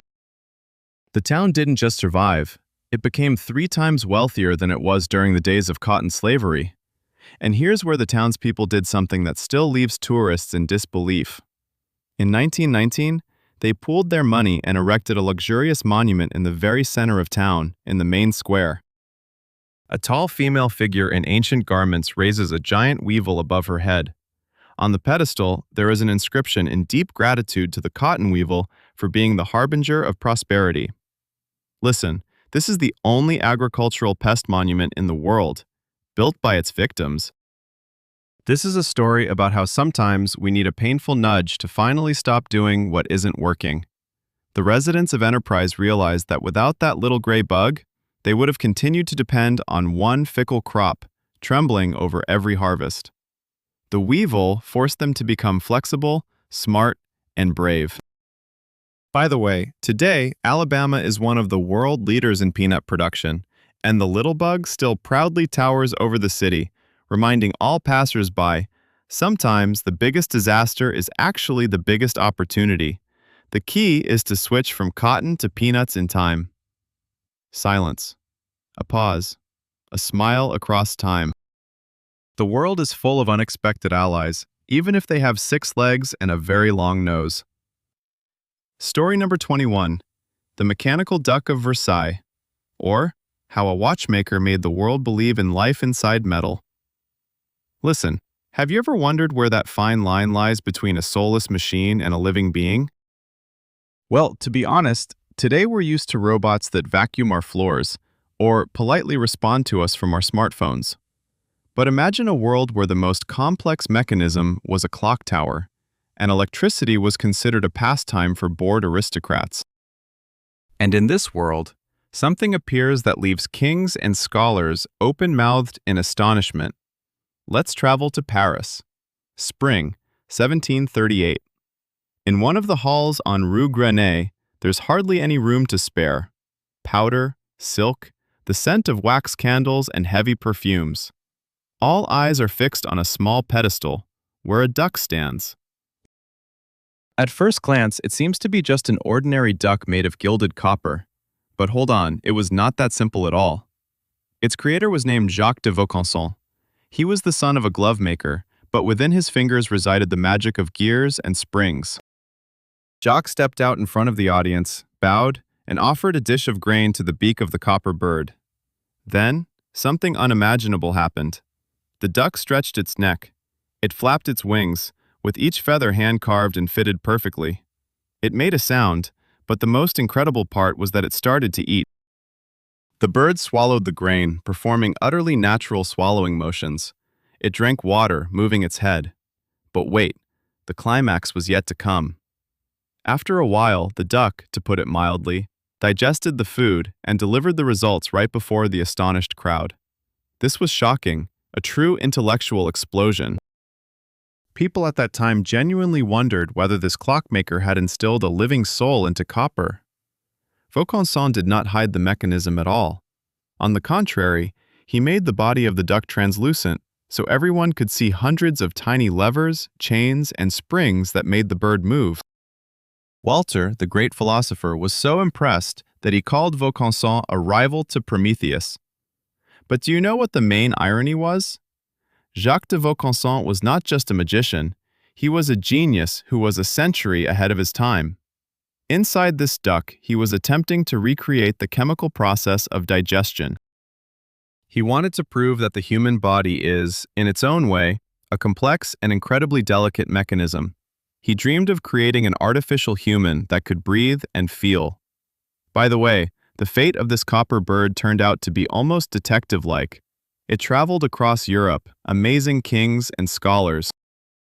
They wrote treatises, but by the end of the 19th century, during a fire in one of the museums, the legendary duck vanished without a trace. Or, more likely, transformed into a shapeless ingot of gilded copper. But, to be honest, Vaucanson's legacy did not disappear. You wouldn't believe it, but it was his blueprints and his passion for automation that later inspired the creators of the first weaving looms and then programmable machines. Jacques de Vaucanson did not just create a toy for kings, he laid the foundation for all of our modern robotics. Silence. Pause. The rustle of copper wings in the archives of memory. The world often forgets those who took the first awkward steps into the future. But the next time you see a complex robot, remember the little golden duck from Paris. It was the first to dare challenge nature itself, using only the power of springs and the belief that even metal can learn to live. Story number 22. The game that was supposed to save the world but taught us about greed. Listen, have you ever flipped a table in a fit of rage? Honestly, when your best friend, or worse, your beloved grandmother calmly takes your last paper money because you accidentally landed on their property with 3 red hotels. Silence, pause, bankruptcy. This is Monopoly, a game that seems to have been created specifically to sow discord among the strongest families and test friendships to their limits. But, to be honest, it was far from that. Imagine a game that we know as a celebration of capitalism and the accumulation of wealth was originally created as a protest against that very wealth. Irony? Oh, that doesn't even begin to cover it. Let's take a trip back to 1903, Washington. In a small apartment sits a woman named Elizabeth McGee. Friends called her simply Lizzie. She wasn't a businesswoman or a shark of the financial world. Lizzie was a stenographer, a poet, and, let's be frank, a passionate rebel. She was outraged by how a handful of wealthy individuals claimed all the land, leaving regular people with nothing. Lizzie wanted to explain this to everyone, but how? Writing boring articles for newspapers? Giving lectures in parks? Well, that just sounded dull. Then a brilliant idea struck her. She decided to create a board game. She named it the Landlord's Game. Listen, it was incredible. In the original version, Lizzie had 2 sets of rules. The first was called Prosperity. In it, every time someone bought property, everyone benefited. Taxes were shared equally, and the game ended when the poorest player doubled their wealth. It was a utopia, joy, universal happiness. The second set of rules was called Monopoly. In that version, players had to crush their opponents, take their money, and become the sole owner of the board. Lizzie's goal was simple. She wanted people to play both versions and exclaim, "My goodness, the Monopoly rules are a complete nightmare. We must change the world." But human nature is a mysterious thing. The game began to spread among students and intellectuals. And you know what? People absolutely did not like the prosperity mode. They found it boring to share. However, the Monopoly mode, oh, that sparked real excitement. People enjoyed bankrupting their friends. They liked feeling powerful, even if it was over a cardboard board and toy houses. 30 years passed. 1933, the Great Depression. An unemployed salesman named Charles Darrow saw this game at friends' houses. He altered the design a bit, added pretty pictures, and presented the idea as his own. He sold it to Parker Brothers. Charles became a millionaire, the first person in history to get rich from a board game. And what about Lizzie? Well, hold on. The company eventually found her. They paid her only $500 with no royalties or acknowledgement of authorship. They promised her they would publish her version of the game, but instead, they just filled store shelves with the version that encouraged robbing one's neighbor. Elizabeth McGee died in 1948, nearly forgotten, working at the Department of Education. Imagine that paradox. Lizzie created a tool to fight greed, which ultimately became the best-selling game about greed in human history. By the way, there wasn't even a mention of the game on her gravestone. The world remembered Charles Darrow, the enterprising merchant who just happened to be in the right place at the right time. But every time you roll the dice and hope not to land on someone else's railroad, remember Lizzie Maddie. She wanted to teach us to share, but we chose to win. Silence. A pause. Another hotel on the board. Sometimes the kindest intentions turn into the fiercest battles. All we can do is hope that next time the dice will roll a little more favorably. This is the story of number 23, a girl who hunted dragons among the cliffs. Listen, have you ever found something truly amazing on the beach? Not just a pretty shell or a smooth piece of glass, but something that makes your heart race. Honestly, most of us get excited even over an unusual stone, but imagine a 12-year-old girl, drenched in her dress, who in the early 19th century found a dragon by the shore, a real one, with enormous eyes and teeth longer than your fingers. Let's jump to the town of Lyme Regis on the southern coast of England in the year 1811. It's a rugged place, tall cliffs of gray limestone constantly crumbling under the onslaught of storms. Locals feared these cliffs, but not Mary Anning. She was the daughter of a poor cabinet maker, and to her, these dangerous cliffs were, if you will, a shop window. The family barely made ends meet, and Mary gathered curiosities on the shore. Strange fossils resembling twisted snake tails to sell to tourists for a few pence. Back then, no one knew the word dinosaur. It simply did not exist. People believed the world was created in 7 days and had not changed since. The bones that the sea sometimes washed ashore were thought to belong to crocodiles or legendary monsters. After one particularly fierce winter storm, Mary and her brother Joseph went to the shore. Listen, it was a real hunt. The wind was still howling, the sea was frothy, and the cliffs breathed moisture. Joseph was the first to notice something strange. A huge skull, over a meter long, sticking out of the mud. He called for his sister. Armed with a small hammer and chisel, Mary began carefully to free the bone, one piece at a time. The work was grueling. Imagine, a little girl spending weeks on her knees in the cold mud under the rain until a skeleton was revealed from the earth. 4 meters long, with fins like a fish, but with the face of a predatory beast. But wait, it was even more astonishing.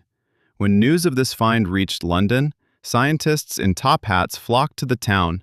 They examined the skeleton and scratched their heads. What is this? A crocodile? No, the bones are different. A fish? Too strange. Ultimately, the creature was named the ichthyosaur. Mary Anning unknowingly opened the door to a world that humanity had no idea existed, a world that had been around millions of years ago. But do you know what's most remarkable about this story? Mary was a woman in a realm where only wealthy men could engage in science. She had no education, she was poor, but she knew more about fossils than all the professors of Oxford combined. She learned to dissect the thinnest bones. She sketched them with the precision of a draftsman. Scholars secretly visited her for consultations, bought her finds, wrote great works based on them, and almost never mentioned her name in their articles. To them, she was just a girl from the beach, a souvenir seller. Interestingly, years later, a famous tongue twister in English was created about Mary Anning. She sells seashells by the seashore. Funny fact, isn't it? But behind this charming rhyme lies the life of a woman who single-handedly, without money or recognition, transformed people's understanding of Earth's history. She discovered the first plesiosaur in history. She found the first pterosaur outside of Germany. She proved that giants once ruled the world, now vanished forever. Silence. A pause. The sound of waves. Mary Anning died at 47, never becoming a member of the Geological Society.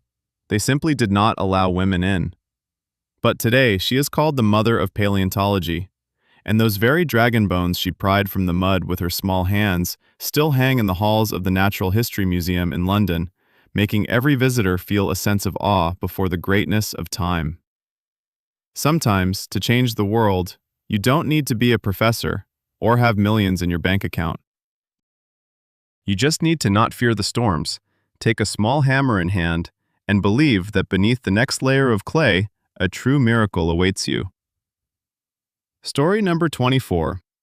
Secret Billionaires from a Tiny Apartment, or How a Mailman and a Librarian Fooled the Entire Art Market. Let me ask you, have you ever saved money for something truly worthwhile?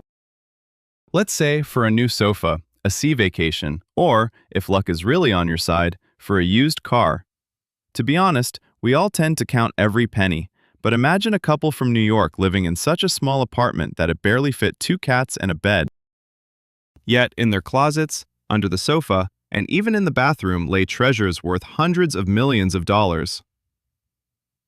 New York, 1962. Meet Herbert Vogel. He works at the post office, sorting letters. A small, modest man in a worn-out jacket. And his wife, Dorothy. She works at a library. A typical couple you wouldn't even notice in a crowd. They had one bedroom for both of them, very modest salaries, and one very strange passion. They adored modern art. But wait, they weren't wealthy collectors with cigars and expensive limousines. The Vogels had two strict rules. First, they only bought what they could carry home on the subway. Second, the artwork had to fit in their tiny apartment, no giant statues or wall-sized canvases. Every week, right after work, they would head to the art galleries in Soho. Picture this scene: lavish openings, critics with champagne glasses discussing the meaning of existence, and in walk Herbert and Dorothy. They looked like tourists who had accidentally wandered through the wrong door, but they had an incredible instinct. They bought works by young, unknown artists, the kind that others deemed strange or too radical. They spent their entire salary on art, every last penny. They lived solely on Dorothy's paycheck. The decades of 1970 to 1980 unfolded. The Vogels' apartment transformed into a maze. Trust me, this is no exaggeration. Artworks were everywhere. They hung from the ceilings, they stood piled along the walls, leaving only narrow paths to navigate to the kitchen. They shared their home with 8 cats and about 20 turtles. All of them roamed among masterpieces that today are worth a fortune. You know what's most astonishing? The Vogels never sold anything. Dealers began to visit them, offering millions of dollars for a single painting, once purchased for $50. They could have moved into a luxurious mansion on Fifth Avenue, hired chefs and personal drivers, but Herbert simply shook his head. He said, "We collect this not for money. We collect it because we love it." By the early 90s, their apartment housed 5,000 pieces of art. 5,000! And then came the finale that made the entire world gasp. The Vogels realized they were not eternal and that their collection was a national treasure. They decided to gift it to the National Gallery of Art in Washington, for free. When the museum staff arrived to collect the gifts, they were in shock. It took several trucks and weeks of work just to pack everything stored in that one-bedroom apartment. It turned out the Vogels had assembled the best collection of minimalism and conceptualism in the world. Silence. Pause. Astonishment. Herbert and Dorothy Vogel proved that to own the world, you don't need to be a millionaire. You just need passion, a keen eye, and the ability to see beauty in things that others overlook. They continued to live in their small apartment, surrounded by love and memories, knowing that their treasures now belong to everyone. Sometimes, the greatest stories are hidden behind the most ordinary door of a postal worker. And honestly, this is the best lesson on how to live your life. Story number 25. The Woman Who Saw Through the Blizzard, or How a Simple Tram Ride Changed All the Roads in the World.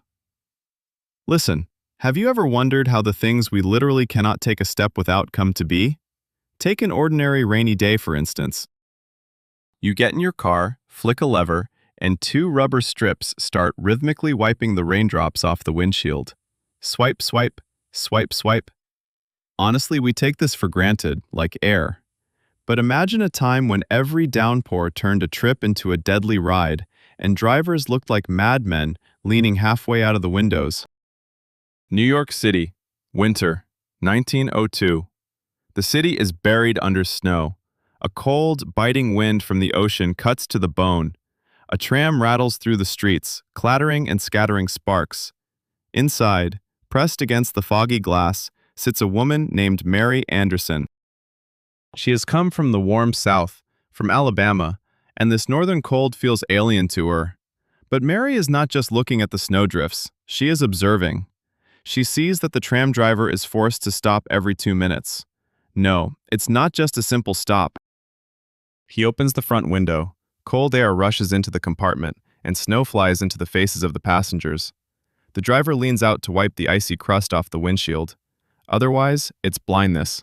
Otherwise, it's an accident. Listen, it was ridiculous, frankly very dangerous. Mary asked the driver, "Isn't there another way?" He just bitterly smiled and replied, "Lady, we've been doing this for years. You either freeze and get wet, or you drive blind." But Mary Anderson was not one to accept traditions blindly. She wasn't an engineer. She had no degrees, but she had a notebook and a pencil. Throughout the remainder of the journey, she passionately sketched something, ignoring the disgruntled grumbling of her freezing neighbors. When she returned home, she hired a designer. The idea was brilliantly simple. Imagine a lever inside the compartment connected to a metal strip outside. On that strip, there's a piece of rubber. When the driver pulls the handle, the strip cleans the glass without opening the window. To ensure the wiper tightly adheres to the glass, Mary came up with the idea of using a counterweight. This was the birth of the world's first windshield wipers. In 1903, Mary Anderson received a patent. 17 years of exclusive rights to her invention. She was confident it was a breakthrough. She reached out to large Canadian companies and wrote to New York, and do you know what they told her? "Dear Miss Anderson, we do not believe your device has any commercial value. It will only distract the driver from the road. It's a waste of time." No, wait. It got even worse. Many male engineers of the time mocked her. A woman teaching us how to build cars. What absurdity. Mary's patent gathered dust on a shelf. The term expired after 17 years, and as soon as it ended, automotive giants immediately implemented her idea. In 1922, Cadillac became the first company to make windshield wipers standard equipment. Mary Anderson received not a single cent, not a single penny for her invention. She returned to her quiet Alabama, engaged in real estate, and grew flowers. She watched as millions of cars traveled the roads of the world, and in each one, her wipers were at work. She heard that sound, swish, swish, and knew it was her voice. The voice of a woman who simply didn't want a tram driver to freeze in the wind. Silence. A pause. The sound of rain hitting the glass. Mary passed away in 1953 when she was 87 years old. Only decades later was her name inducted into the National Inventors Hall of Fame. She proved that, to see the solution, one doesn't need to be an academic. You just need to be able to look out the window when everyone else closes it. The next time you turn on the wipers in your car, remember Mary from Alabama. She gave us vision in the heaviest downpour, and did it simply because she felt sorry for one driver in a cold New York tram. Story number 26. A secret hidden in a bamboo stalk, or how two monks committed the greatest theft of antiquities. Listen, have you ever wondered about the worth of a secret? A secret for which rulers would give mountains of gold, and a breach would lead not to mere fines but to something far more final.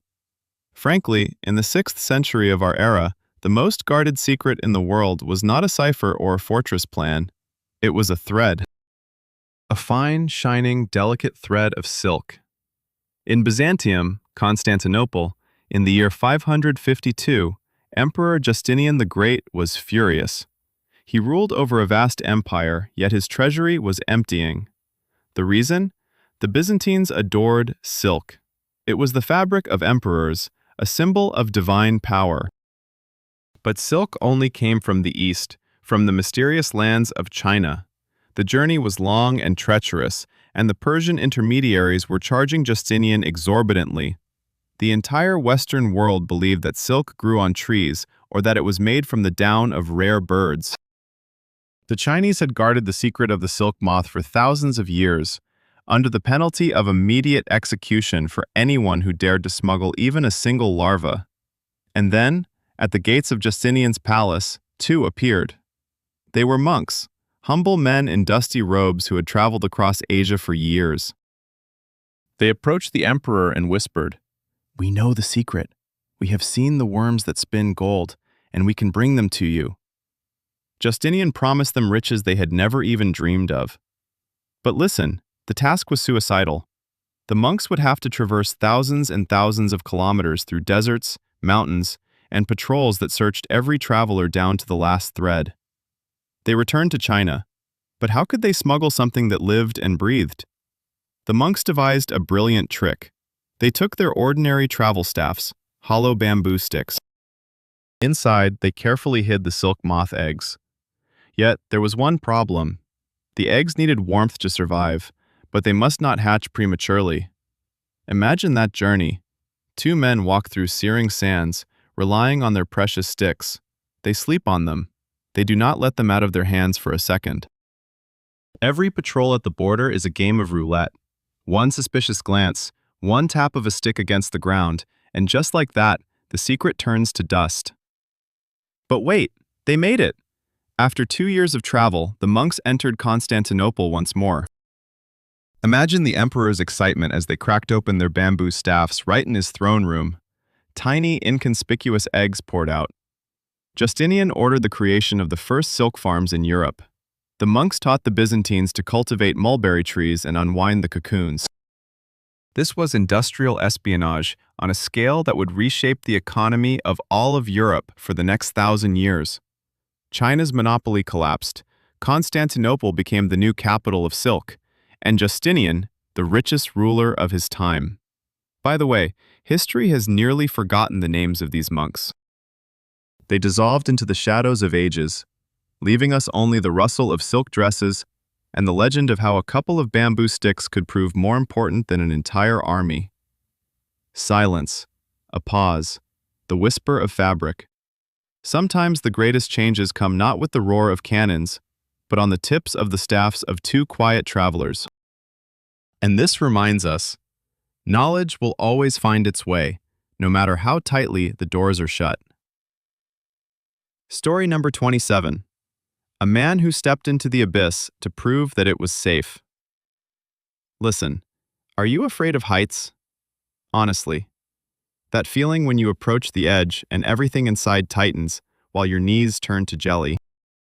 To be frank, until the middle of the 19th century, people had good reason to stay away from the edges. Elevators had already been invented, but they were, let's say, attractions for those wanting to risk their lives. If the cable snapped, and it often did, the cabin turned into a falling coffin. No sane person would trust their life to a piece of hemp rope. New York, May 1854. A world exposition is taking place in a gigantic crystal palace. Noise, steam, gleaming copper, and thousands of curious spectators. In the center of the hall stands a strange structure, a tall shaft with an open platform inside. And before the eyes of the crowd, a man rises to this platform. His name is Elisha Otis. He looks like an ordinary mechanic, a beard, a calm gaze, and calloused hands. The platform starts to slowly move upward. After about 2 or 3 meters, it stops at the height of the 4th floor. Otis stands completely still, looking down at the crowd. And then something crazy happens. Otis turns to his assistant and gives the command, "Cut the rope!" The crowd gasps. Women close their eyes. Men grab their hats. The assistant takes a huge axe and with one powerful swing, cuts through the only rope holding the platform in the air. Silence. A pause. An expectation of disaster. The platform jolts. It drops just a couple of centimeters and then freezes. A sharp metallic snap echoed throughout the hall. The platform did not crash. It stood there like it was anchored in place. Elisha Otis, unflappable like an English butler, took off his top hat, bowed to the hushed crowd, and uttered a phrase that went down in history. "All is well, gentlemen. It is completely safe." Listen, this was a revolution, a true explosion of consciousness. The father invented a brilliant device, the safety catch. These were 2 rails along the sides of the shaft and a powerful spring on the cabin itself. As soon as the cable broke, the spring would compress and grip the rails tightly. The platform caught itself. But hold on, the most interesting part isn't in the mechanics. Until that moment, cities only grew outward. No one wanted to live above the 5th floor. After all, legs aren't made of steel, and falling is terrifying. But that one stroke of the axe in the Crystal Palace changed everything. Otis didn't just invent a brake. He gifted humanity skyscrapers. Without him, New York, Dubai, or Hong Kong would have remained clusters of short buildings. You know what's the most amusing? Otis was a very modest man. He didn't seek fame. He just wanted his elevators to move flour and factories without injuring people. And in the end, he transformed the notion of what a modern city should look like. By the way, the company he founded still bears his name, and every time you step into an elevator in a shopping center or office building, remember that bearded mechanic on the platform. He was the first to step into the void, so we could soar to the clouds without feeling fear. Silence. A pause. The soft closing of the doors. The world became higher and brighter because one person once decided that safety was more important than gravity, transforming cities of brick boxes into steel towers that scraped the sky. This is story number 28, the boy who caught the wind and connected two shores with one thin thread. Have you ever tried to fly a kite? You know, a simple one, made of paper and thin sticks. It's a childhood pastime, isn't it? The wind running through the grass, tangled string. To be honest, it's hard to imagine something more lighthearted. But picture a moment in history when the fate of a giant engineering structure, the first suspension bridge in the world over a chasm, depended not on powerful cranes or steel cables, but on the skill of a 10-year-old boy and his paper kite. Let's travel back to 1847. The border between the United States and Canada, the Niagara River. But wait, this isn't that gentle shore where tourists take selfies. This is a deep gorge. Below, at a depth of 60 meters, the water rages with such force that you can't hear your own scream. A wild, primordial place. Engineer Charles Elliott Jr. stands at the edge of the cliff, scratching his head. He needs to build a huge bridge that will connect two countries. But there was one problem: how to throw the first rope across this chasm. Boats were out of the question. The current below was so strong that any vessel would be smashed against the rocks in seconds. They tried shooting a cannon, attaching a cable to the shot. Useless. The line snapped under its own weight or fell short. The chasm seemed insurmountable. The engineers were at a dead end. Months of planning were drowned out by the roar of water. Then, Elliott came up with something utterly crazy. He announced a competition. He promised a reward of $5, huge money for a child at the time, for anyone who could fly a kite from one shore so that it landed on the other side. Imagine that scene. Hundreds of boys from all around gathered at the canyon. The sky over the gorge was splashed with colorful spots. Among them was Homan Walsh. He was only 10, although some accounts say he was 16, but honestly, he was definitely a child at heart. His kite was named Union. On the first day, Homan had no luck. He took a ferry to the Canadian shore and launched his kite. It nearly made it to the American side, but then the wind suddenly shifted and the line snapped. The kite fell into the icy water. Homan was devastated. It seemed all was lost. He had to wait several days for the ice on the river to firm up so he could go back for his beloved kite. But Homan didn't give up. He repaired his kite and returned to the edge of the abyss. Silence. A pause. A gust of wind. The kite soared into the sky. Homan carefully released the string, feeling the wind tugging at his hands. 1 minute. Then the second. The fifth. And then a miracle. On the other shore, workers caught the fluttering tail of the kite. The first delicate thread connected two shores. Listen, this marked the beginning of a great chain reaction. A thicker twine was fastened to that thread, then a rope, and to the rope a steel cable. After a few months, the first technological bridge hung over the abyss, and soon heavy carriages traveled across it. The whole world gasped. Niagara had been conquered. By the way, Homan Walsh became a local hero. He was written about in newspapers, and he was invited to the bridge's opening. But the most touching part isn't this. 40 years later, when this bridge was being replaced with a newer and more powerful one, the now older Homan was invited to the celebration once again. He stood in the same spot, looking at the other structures and probably remembering that day when his paper kite became the first engineer to cross the chasm. Silence. Pause. The whisper of the wind through old blueprints. Sometimes, to solve the greatest challenges, you do not need steam engines or an army of workers. You just need a child who knows how to make a deal with the wind, and the faith that even the thinnest thread can hold the dreams of an entire generation above the abyss. The world hangs on the details and on those who are not afraid to fly kites where adults see only insurmountable obstacles. Story number 29. Stilt walkers, or how people learn to see the world from a height of 2 meters. Listen, have you ever dreamed of being taller, at least by half a meter, so you could look over the crowd or reach the top shelf in your closet without a ladder? Honestly, we are used to our height as a given. Yet, in one part of France in the 19th century, people decided that walking on the ground was too inconvenient and even dangerous. They preferred to spend their lives elevated above the world on huge wooden poles. Let's move to the region of Landes. This is the southwest of France. The end of the 16th and nearly the entire 19th century, the 1830-year period.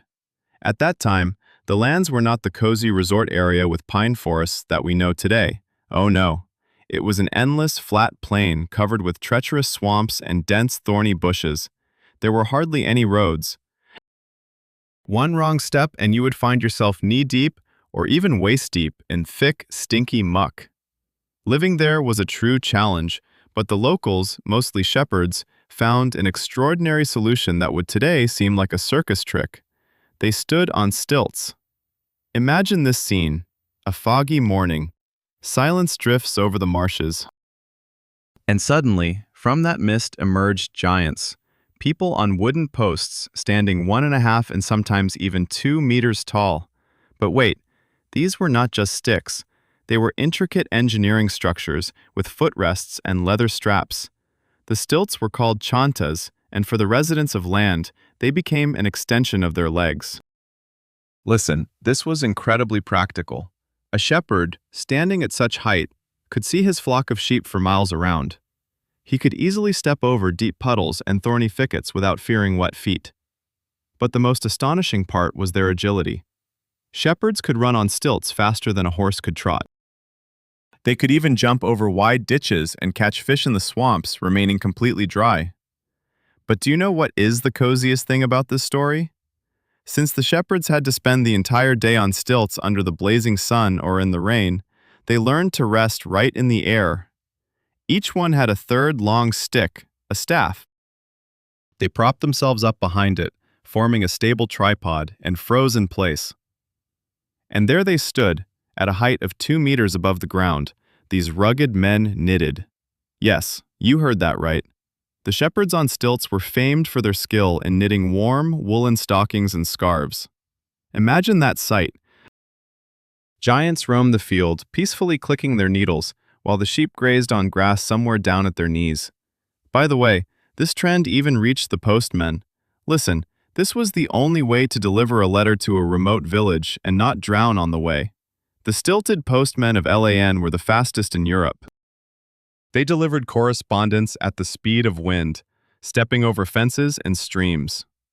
One day in 1857, Empress Eugenie, the wife of Napoleon II, came to this region. They arranged a real show for her. A group of shepherds on stilts accompanied her carriage, and you know what? The horses were exhausted, trying to keep up with the people on sticks. One shepherd even managed to pluck a flower from a tall tree while in full stride and present it to the Empress right at her carriage window. She was so thrilled that she immediately ordered the swamp to be drained and the banks planted with pines. And this is where the sunset of this amazing era began. The swamps disappeared, roads appeared, shrubs were replaced by forests, and stilts became unnecessary. By the early 20th century, this profession had practically vanished.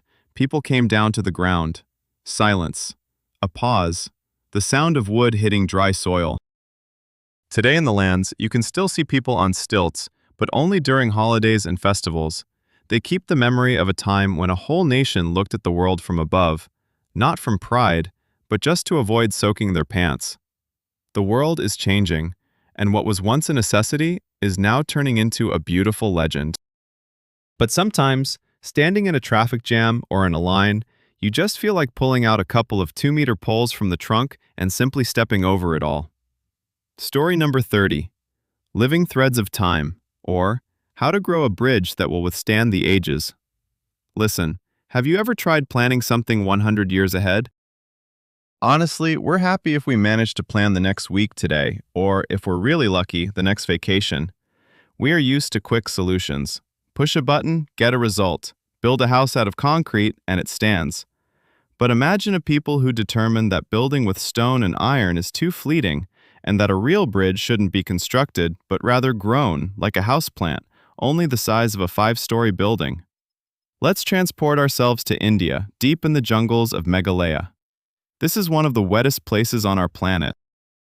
The rains there come down so hard that ordinary rivers transform into raging monsters within an hour. In these jungles lives the Khasi people, and they have faced a problem for thousands of years: how to cross a river when any wooden bridge rots within 2 years in this constant dampness, and steel rusts and crumbles. And so, the Khasis turned to the most patient engineer in the world, to nature itself. Listen, it sounds like the set design for a film about another planet, but this is reality. They discovered the rubber fig tree, a tree with incredibly strong and flexible roots that grow right from the trunk above ground. And the Khasis devised a system. Imagine this. They take a hollow trunk of a palm tree, throw it across a chasm, and direct young fig roots into this tunnel. And that's it. Now they just have to wait. But waiting takes a long time. A very long time. 15 years. Picture this. For 15 years, people come to this river every day. They adjust the roots. They weave them together like a braid. They place stones to make the bridge wider. And all this time, no one can walk on the bridge. It's still too weak. This is an investment in the future, made by a father, knowing that only his son, or perhaps his grandson, will benefit from the results. But when the bridge matures, it's not just a bridge. It's a living entity. The more it rains, the stronger the tree becomes. The more people walk on it, the tighter the roots intertwine. The bridge does not rot. It does not rust. It grows. Some of these living bridges are more than 30 meters long. They can support 50 people at once. And the most incredible part? They last for 500 years. 500 years of continuous service. Although, wait, there's something even deeper in this. In Mikala, there is a unique 2-story living bridge, one layer of roots above another. The Khasis built it simply because the lower level would sometimes flood during the monsoons. They just grew themselves a second floor, without blueprints, without cranes, without noise or soot. You know what I think when I look at these bridge photos? That we have completely forgotten how to wait, yet we want everything immediately. The Khasis teach us that the strongest things in the world are created with whispers, patience, and time. A living bridge is not just a crossing. It's a handshake between a grandfather and a grandson stretched across decades. Silence, a pause, the rustling of leaves above. With this story, we conclude our current cycle of amazing archives. We have traveled from the Marshall Islands to the living bridges in the jungle. And if this journey made you smile at least once, or made you reflect on how astonishing our world is, then we have done everything right. Archives never close completely. They simply wait for their moment to remind us again. Life is the most incredible adventure imaginable. The key is to remember to look around, and sometimes just be patient enough to grow your own bridge. Until we meet in new chapters. And remember, the world is full of wonders if you are ready to see them.